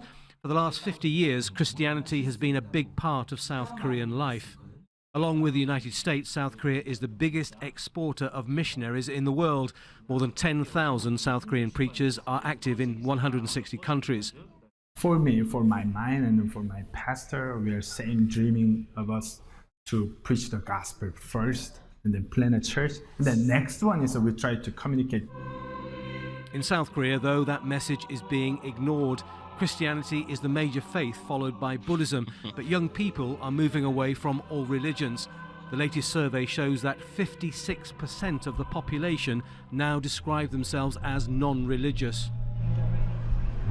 I think Dope. people need someone to rely on, but I usually go to my family, friends, and girlfriend, so I don't really feel the need to be religious. You know what he said? Some believe church leaders and priests live Can I go affluent back? lifestyles. Well, he said people need somebody to rely on. But this is probably why people are religious. He said they feel like they need somebody to rely on. He said, but I got my friends, I got my family and my girlfriend, things like that. I don't have a need to be religious. So he's saying that people need religion because they need somebody to depend on. He don't personally need that. I mean, you see, just this is the logic of young people now growing up. When we talk about the age of awakening is coming, they're going to give you the scenarios, numbers of people 25 and younger, and where they stand towards Christianity. Man, it's going to blow your mind. But young people don't think like they used to. They're not trying to hear that stuff. New generation. That's why I tell people, let's get excited because we have a new generation that's coming up now who is more open to hearing this. Only what we're dealing with are people who are older and they just don't want to accept the truth. They just want to believe what they've been taught, and they just like the idea of that somebody died for them. They don't really care that it's true. They need it. They feel like they need it.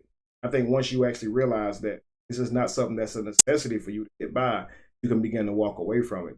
Until you have this need for it, you ain't gonna put it down. It's like telling somebody to put down crack right in the middle of them being high. They ain't about to do that. They have no thought to put that like it needed. They I know you enjoy how didn't it think makes of them feel. when you're in religion. I know you didn't think about it, but like, is there a logical explanation how an immortal could sacrifice himself? Like, have we had ran across a Christian that's kind of made like a logical argument for that? Oh man, no, because Christianity is not meant to be logical. I mean, it's just not. You're dealing with your foundation as a virgin had a baby. So it's impossible to be logical about how a person can die for another if you died and get up 3 days later. Is that not really dead? The questions I ask myself now, I'm able to ask now, I would have never Mhm. asked myself then. So I imagine I would have sounded just as foolish as they sound. I don't think there's a logical way to explain why somebody would die for you. I don't think it. Yeah, that's the thing too. I would really love to have like. That's why I say I like to learn from people. Like I really try to figure out what is that about? Like I just try to figure out what are you thinking exactly, but they can never really give you an honest answer. And it's always been frustrating and kind of disappointing because I really wanted to have like I find it intriguing. I've always found religious people intriguing, but you try to like drill, get ask questions, and they just have all these walls, and then it doesn't make sense. Like Well, I mean, it's the they same think way this guy was just asking when you were asking them about his money. Start asking a Christian about their God. They'll ask the exact same. They will act the exact same. You've never seen someone ask that way about something that they knew really well. Josh, I mean, you work with computers, like you're very good at it. You're not gonna get upset thank with you, me if sir. I ask you a question about computers. That's your thing. You see what I'm saying? No, Like not at that's all. what you do. You see, so why are these people getting offended when you ask them questions? They simply do not feel comfortable with you asking questions. They fold their arms. Number one defense mechanism: protect yourself. This is how the mind works. We fold our arms, but put space in between you and that person. Exactly what these guys do when they begin to get really questioned and confronted. Simple questions, but they Mm. act like you trying to kill them. I mean, they looking at you like you're really trying to destroy them for asking. The dude, they Yeah, asked the man why he spent $500,000 or $50,000 on a car getting the cut. He looking at her like she the jerk. Like really, mm-hmm. dude. Don't look mad at her, dude. You did all this, you know. We entertained them. I Unreal, like the man. way he's so soft spoken. We entertain. Where all that hooping and hollering? Yeah, he All was so that. nervous. What happened to all that? What happened? The very first question, man, she asked him a question, do you own that land or whatever? He was like, didn't I just Thought I answer answered that? this. Then I answered that question. He was like, well, the thing is, sir, you don't actually have it down in your name. Oh, that's gotta be hey, that's probably should be like a lie. Trying to be smart. Now it ain't fun when the rabbit got the gun. He ain't I'm trying to be sweating. smart. I'm sweating out of my Louis Vuitton. Like, are you serious, bro? Come You on, ain't man. got no washer. You can't take it to the dry cleaners. You can't get it professionally done at anything. I gotta buy Unreal. new. It needs to be new now. Yeah, Like, because oh my sweat goodness. destroys clothes. Right. Right. Crazy. All right, let's go ahead and finish this clip. Sorry, All guys. right. With no financial transparency and are out of touch with modern society. It seems South Korean religions have failed to maintain the moral and ethical trust of the people. Many, especially young people, have decided to leave their religions.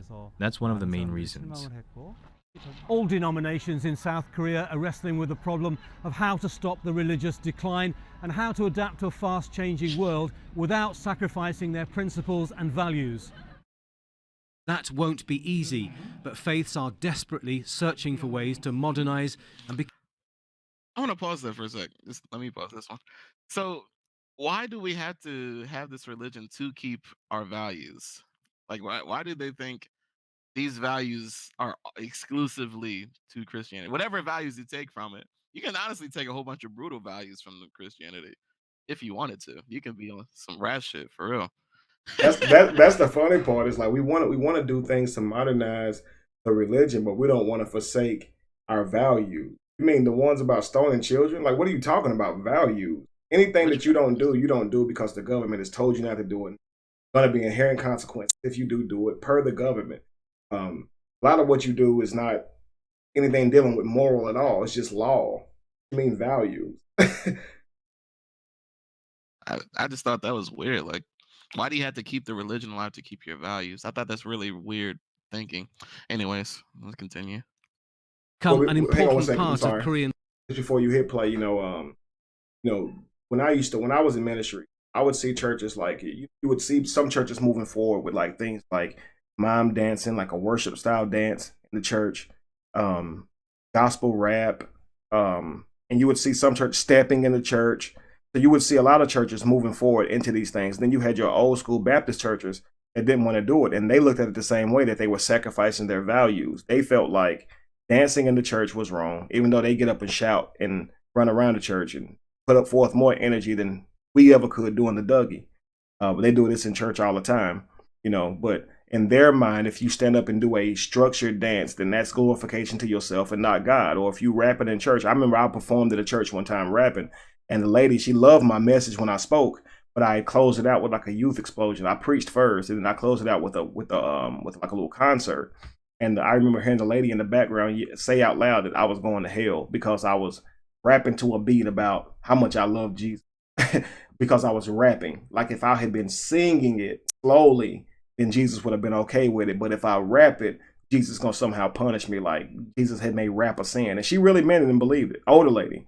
So a lot of this time when people say stuff like, we trying to keep young people in the church and modernize our religion and change it up to try to make people be more interested in it, but we're not trying to forsake our values. That's kind of where they're coming from. We don't want to go too far to where we're not considered a church no more. We don't want to take away too many, rights and make it too, I guess, laid back. You see what I'm saying? Try to reach people. But here you go. You're talking about changing something that you say God gave you. Modernize? Really? Does your Bible give you a right to modernize anything? Because in the Bible, it uses these words jot and tittle. Not one jot, not one tittle should be changed. And so that's what you're told. But here they are trying to modernize it. But again, before I don't want to go off on a tangent, I just want to say to speak to that. There's a lot of tactics they use to modernize. They have cartoons now. Mm-hmm. A lot of the churches, with all the extra funds they have, I went to a church that had a whole building dedicated to just children. They had a basketball court. They got flat screen TVs. They got Wii's. They had these. I think they even had like some kind of rock climbing thing against the walls. Mm-hmm. Like they went thousands of dollars just dedicated for that. And they had 3 buildings on the property. That was just one of 3. They had the main one for the adults. They had the youth one. That was the main youth one. I guess then they had like a separate youth one for like I guess people they were training. Had like a whole building for training. But yeah, they are definitely trying their best to get people going to church, especially the youth. They recognize the children are our future. Focus on the Absolutely. children, right? Absolutely. Yeah, let's go ahead and finish. In society once again. Less archaic methods are being adopted, including discussions and lectures in informal settings, and technology is being introduced. Phone apps have been developed so sermons and scriptures are easily accessible, and more modern thinking churches are using live streaming video of services. Buddhism, once more popular than Christianity here, has suffered the most. Only 15% of the population actively follow the faith. Now temples are offering temple stays for people to enjoy good food and meditation in peaceful surroundings as a way of reintroducing them to the faith. They may be considered gimmicks and gadgets, but it may be the last chance for faiths to stop Koreans from losing their religion completely. Tony Bertley, Al Jazeera, Seoul. Gimmicks and gadgets. Maybe games, maybe gimmicks, but it's a way to stop losing their faith. To think that you personally would have to do anything for a faith decline is ridiculous. Shouldn't your God be responsible for that? Right? Why would a series of people take it upon themselves to say, I'm going to try to fix the problem with faith in our area? You have to ask yourself, again, we're talking about gimmicks. What is in it for them? Why do they care what you believe in? They obviously know that you not believing in their religion is not going to cause some complete epidemic in crime rate, right? What you just saw here, they have Buddhist temples there, so that's not like the Buddhists are out killing everybody. So there's no real fear that they're walking away from the belief in Christianity, because you're not going to go out and do something you normally wouldn't do, so to speak, in terms of hurting someone. So what's the need? What's the urgency to get you back in church, to get you back into the faith? It is to keep their mission, keep their things going, keep their ministries going, so to speak. They need money, they need attention and attendance to be able to do that. So they're trying to generate things it's commercials, just like any other company would. If people stop buying the product, then it's up to you to now to try to drum up some business and figure out ways to get them back in the door, to get them back into buying your products, even if it's the same products. How do we get people to buy the same products from us they have always been buying? We need a pitch, and that is everything. And this is what these people are using. They're using pitches, they're using gatherings, they're bringing you into the church, like they said, just to give you food or anything, and then try to reintroduce you to the faith however they can. But again, this shouldn't be their burden. This should not be their burden. If the God they believed in were really real, this would not be a problem. It really wouldn't. People walking away from believing in any God would not be a problem if that person really existed. Josh, before we get off, Yes, sir. I don't know if you remember you and I having a conversation about tithing and giving, and I made a joke to you, and I said if the Bible actually were, and when people gave, they really did get it back, pressed down, shaken together, and running over. Literally, every one of us on this feed right now because I know that every one of us is giving money at some point in time. Somebody. And the stipulation wasn't given to a church. So even if you have given it to anybody, if this scripture was, if you gave, you'll be blessed with a blessing that you won't have room to receive. All these types of things. We would not be in the situation that we are, even as people who identify as Black. When you look at where they stand on the economic ladder, and you look at how they are the highest givers, the highest tithers out of any other race, but are the poorest. But the literature says if you give, you will be blessed. It's clear the literature isn't doing what it says it's going to do. If it did, we would not be in the situation that we're in right now. This is 100% fact. If the Bible was for real, everybody would be paid right now. I mean, if the literature was true, Absolutely, and people saw results, and I mean, we wouldn't exist. I mean, atheism wouldn't exist. Like and all these other it'd be the religions wouldn't quickest exist. re-up ever, Josh. Like you didn't even think about it. No, I get it. Like I'm saying, like all of these other religions wouldn't exist. You wouldn't have to go to school for finances or to understand. All you got to do is go every Sunday to make a flip. You'd be seeing truckloads, brink trucks pulling up, putting money in a magic plate. You know what I'm saying? But that's not reality. It's make believe.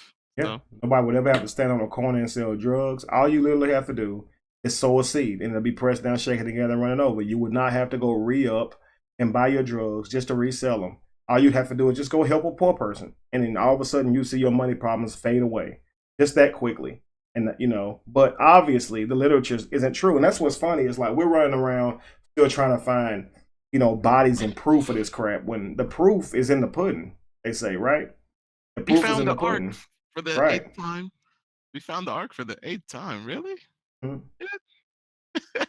Like, yeah, it's too much to try to, I guess, piece together just the literature. People want to say, what's your primary source? What's this and that? All you got to do is say, this doesn't work. All this stuff you're talking about doesn't work.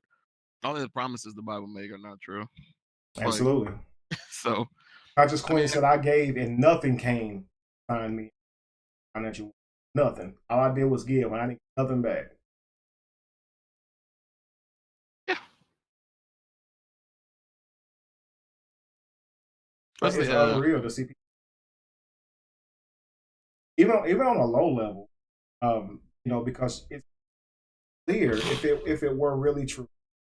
And I don't know if you ever saw the Adam Sandler movie, but he ends up getting filthy rich at the end.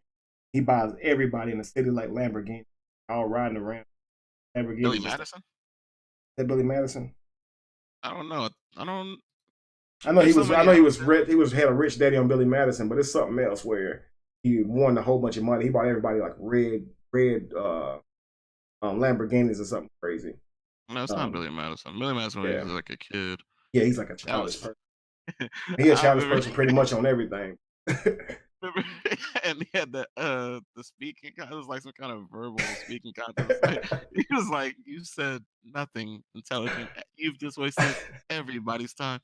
You get no points. That's like one of my favorite scenes in every movie. The puppy who lost his way. Billy Madison told that story. Dude said, at no point in your rhetoric did you say anything that could even be considered a rational thought. Everyone in this room is now dumber for having listened to it.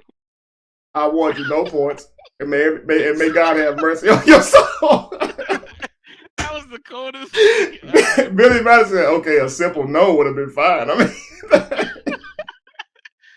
Oh, that was super cold, bro. yes, I be want to Oh say it to man. people so often, dude. As soon as they get finished typing everything they type, I want to say nothing in what you just said like he told him, nothing in what you said could even be considered as a rational thought. So he told them, dang, that's horrible. That's horrible, man, to say to somebody.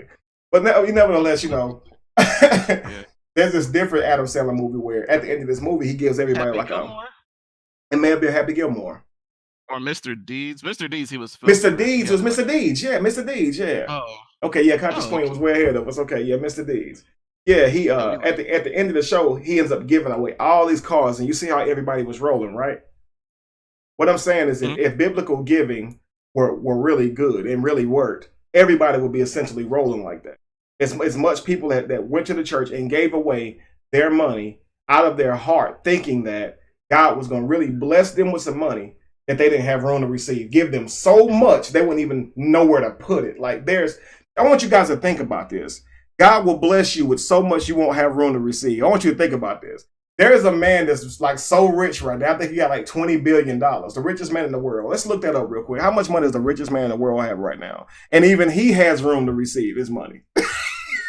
He even has a place to put it. So he meant to tell me God is going to give you so much that you ain't going to be able to keep it and put it nowhere. Come on, y'all. Come on now. I think, if I remember correctly, I think the Amazon dude is the most richest now. It fluctuates. It's like a I think ridiculously large amount of money. Hold on, let me look it up. Like billions. Jeff Bezos? I don't know. I think it's Jeff Bezos. Yeah, I think it's him. Yeah, Jeff. Yes, who it is. Yeah. How much does he have? No, this says something different. He has 90.6 billion. That's his net worth. $90 billion. Okay. You ever put the unlimited money thing on Grand Theft Auto? You still ain't got 90 billion. You still ain't got $90 billion. It gives you like less than I think it give you like a few million. I think Jeff Bezos can write a check and cure world hunger, and even he has a place for his money. And he can run out. He can get more. He has plenty of room for more. I mean, and most of it's digital. I'm sure he doesn't have $90 billion in paper. Right. That's what I'm trying to figure out. I'm trying to figure out how God will give you so much that you. So much money, your computer can't handle it.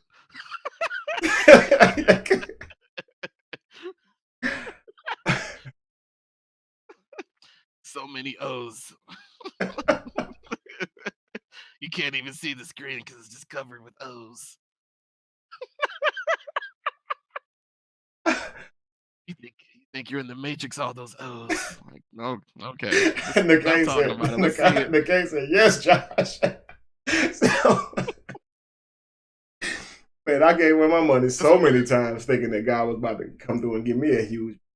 Again, like I said, we have our own inbuilt needs, and our own covenant that we feel that we have with this God, and promises that we feel that we have with this God. And if we give this, then God's gonna do this thing, and then He lets you down, and then you think it's something you did, or you think maybe your faith is not there. But if you gave your money, nobody has a right to tell you your faith wasn't. Like straight up, like Dave Chappelle said something about transsexuals. He said when they say that they were supposed to be a woman, I believe them. Like now. He said they cut off their penis, okay? If any man cut off his penis, I believe you. Now, because we know that we want to protect that organ with everything we can. We don't want nothing to happen to that. If you believe so much that you're a woman, so much so that you go and have your penis cut off, I believe that you believe that. Like, I ain't about to argue with you. I refuse to argue with you. Your actions speak. I cannot tell you that you don't have faith or a belief in who you said you think you are, right? Because you acting it out now, right? Yeah. So if you giving your money and you doing these things that show that you do have faith, how can you believe that God is not blessing you because you don't have faith? It'd be ridiculous. You're just being hard on yourself because you refuse to look at the culprit. It's God or fake God or whatever. It's not your faith. That's not the problem. You did what you're supposed to do. You planted your seed and you got nothing in return. So then we justify it.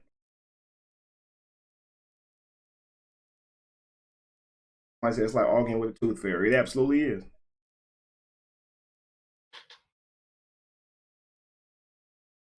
Folks actually think if they don't tithe, they are going.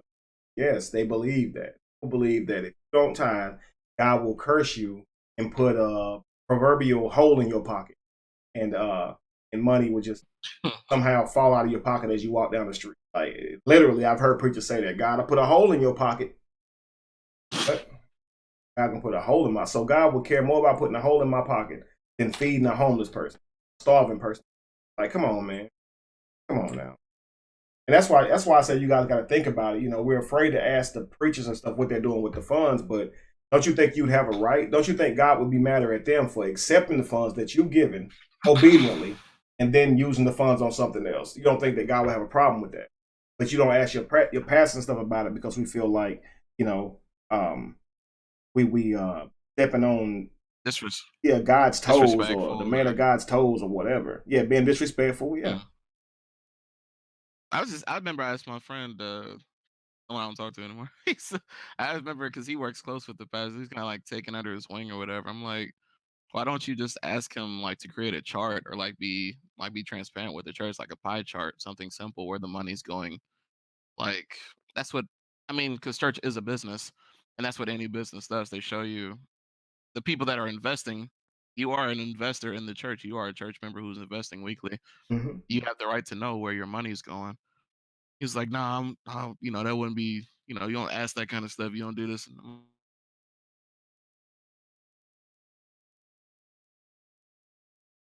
You gone, bro. You gone. Voice went out. Like it's your money. Can you hear me now? Yeah, I can hear you now. See, it's you. As well as your internet provider. Anyways, I think I was saying just have a pie chart because if you're an investor, you're supposed to keep tabs on what's going on with the company. If you invest in a company, a church is a business. It is a company, legally. Absolutely, it is.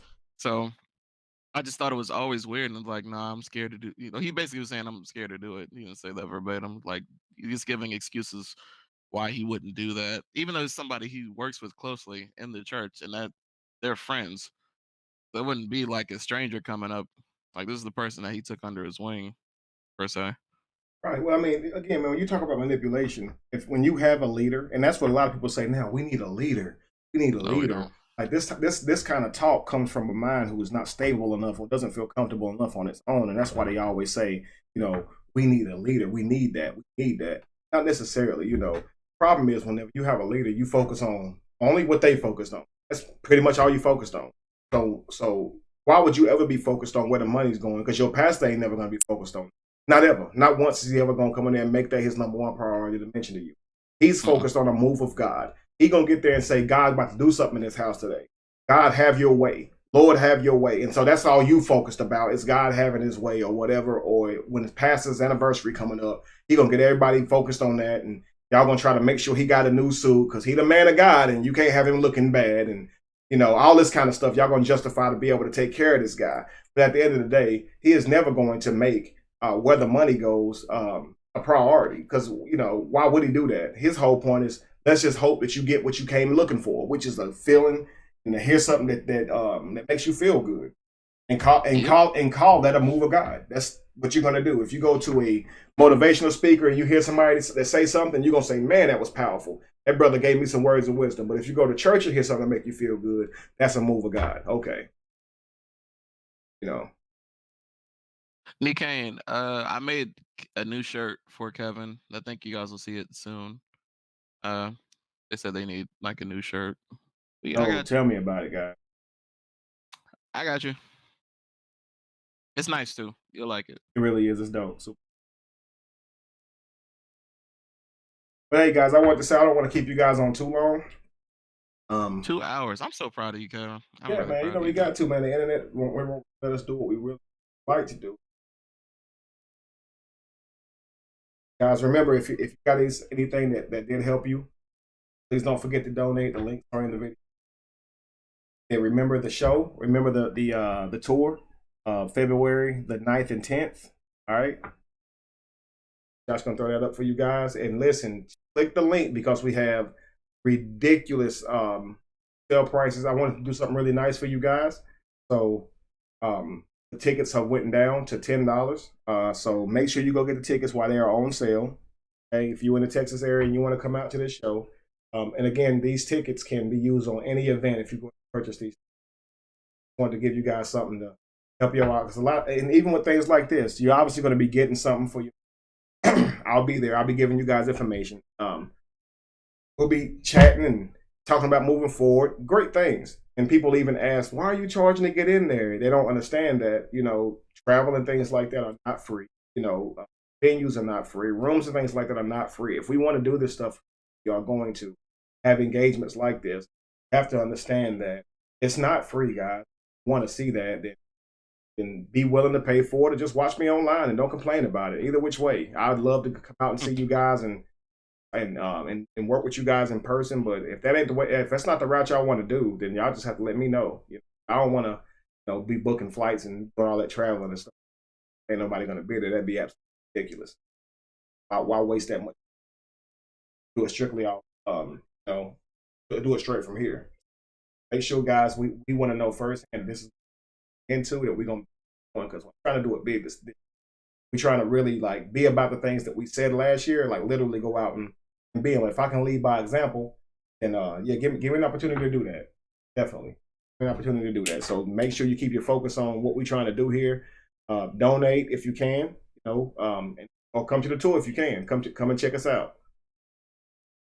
You guys can see I'm still not good at promoting my own stuff. Working on it. It's all new to me. This is where I'll be, and it'll be good if you come. I don't really have a whole lot of sales pitchy stuff to say. Go back in pastor mode. I refuse, bro. I refuse. Get in pastor mode. That's the only way they'll get support.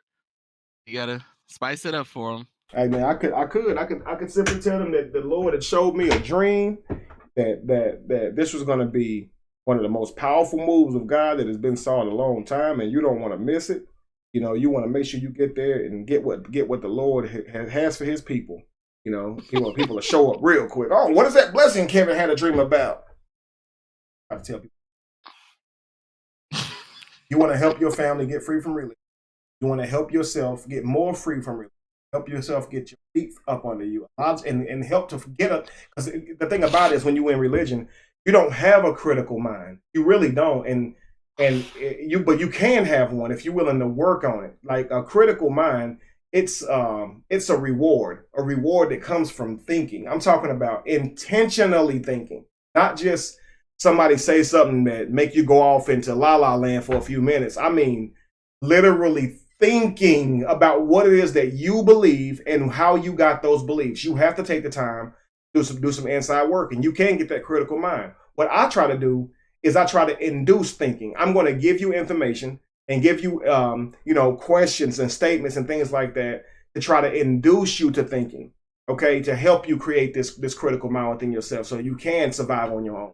Because the whole goal is that you don't run back to something and run back to it prematurely without seeking evidence, period. Or stay stagnant to where you're not moving forward and you just become a bitter person with what life has done to you. We're trying to move forward and evolve. Don't forget, we're still having children, still young people in this world. We're still trying to make the world a better place.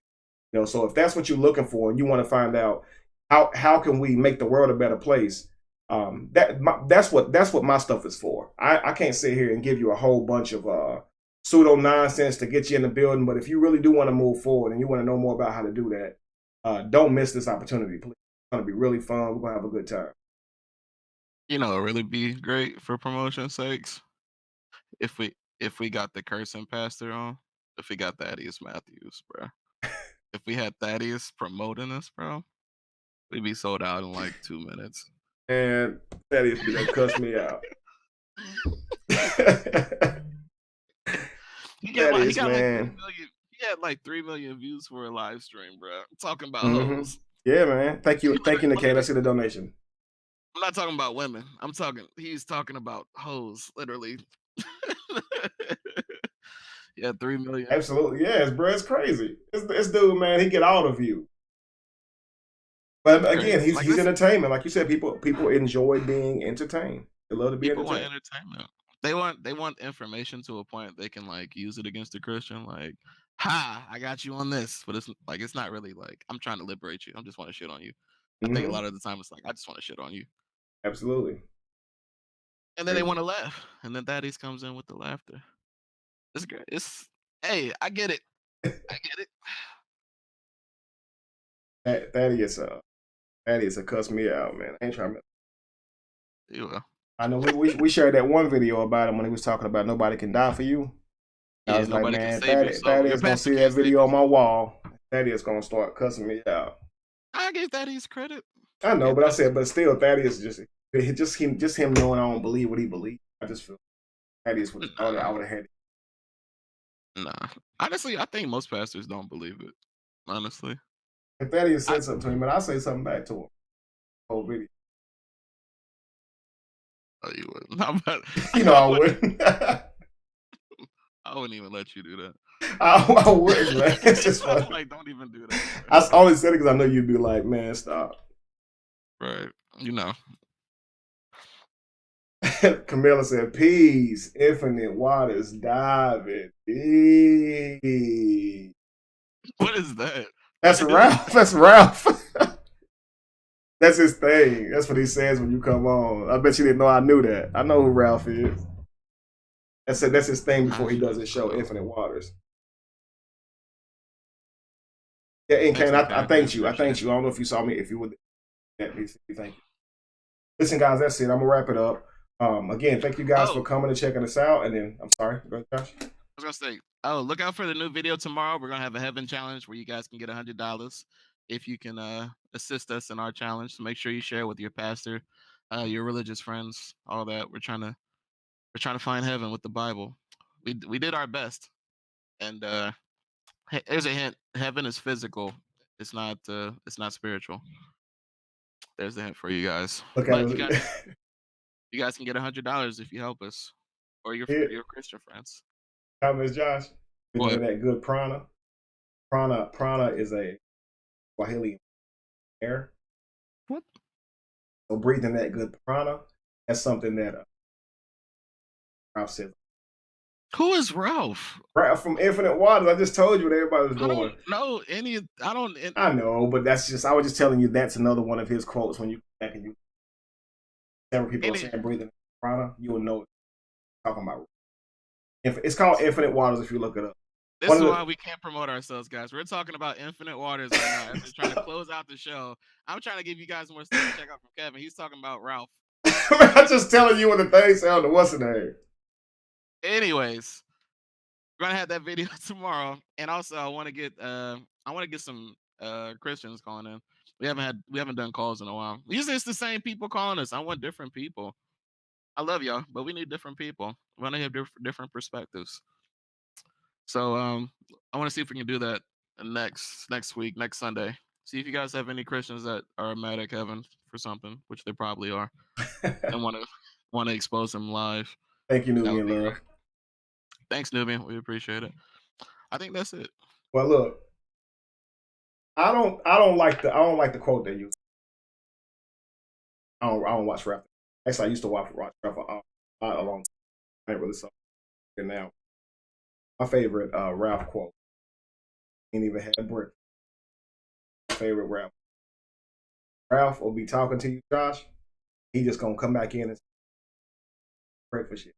You don't know when he gonna say it. It never makes sense when he's just gonna let you know that we ain't had breakfast yet. I think it's his way of like saying it's still early.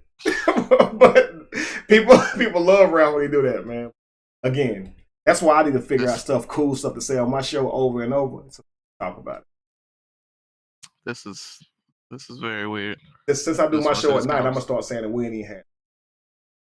As I start. That's fine if you like Ralph's DJ. I just don't understand. It's just you're just saying a name and there's nothing to tie it to right now. What is going on right now? We're supposed to be close. Why are we talking about Ralph? Is he helping us right now? Is he promoting you, Kevin? Is he making you flyers? That's all I want to know. Do y'all see how Josh is, y'all? Look at this. What? I'm not the one who brought Ralph up. Somebody else that brought Ralph up. I'm just giving the man some love. Man, Ralph puts a lot of work in for the people.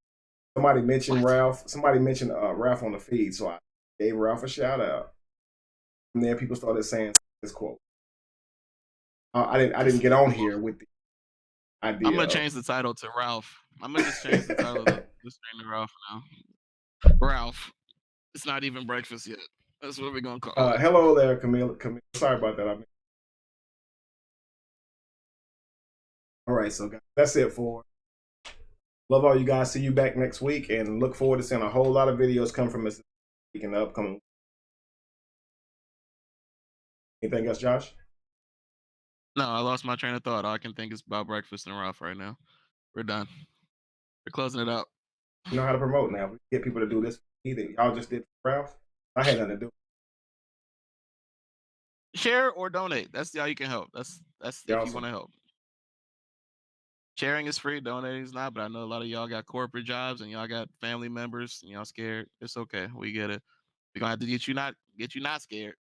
But if you can't share it and donate, we appreciate it. If I see you, hello, brother. I gotta get Coach back on too. Oh Yeah, yeah, that's it, absolutely. guys. We gotta get back going. Look forward to next week. We're gonna do it big next week. Get excited about next week. All right. Let's stay at this emotional level till next week. All right, everybody. Peace. See everybody. Peace.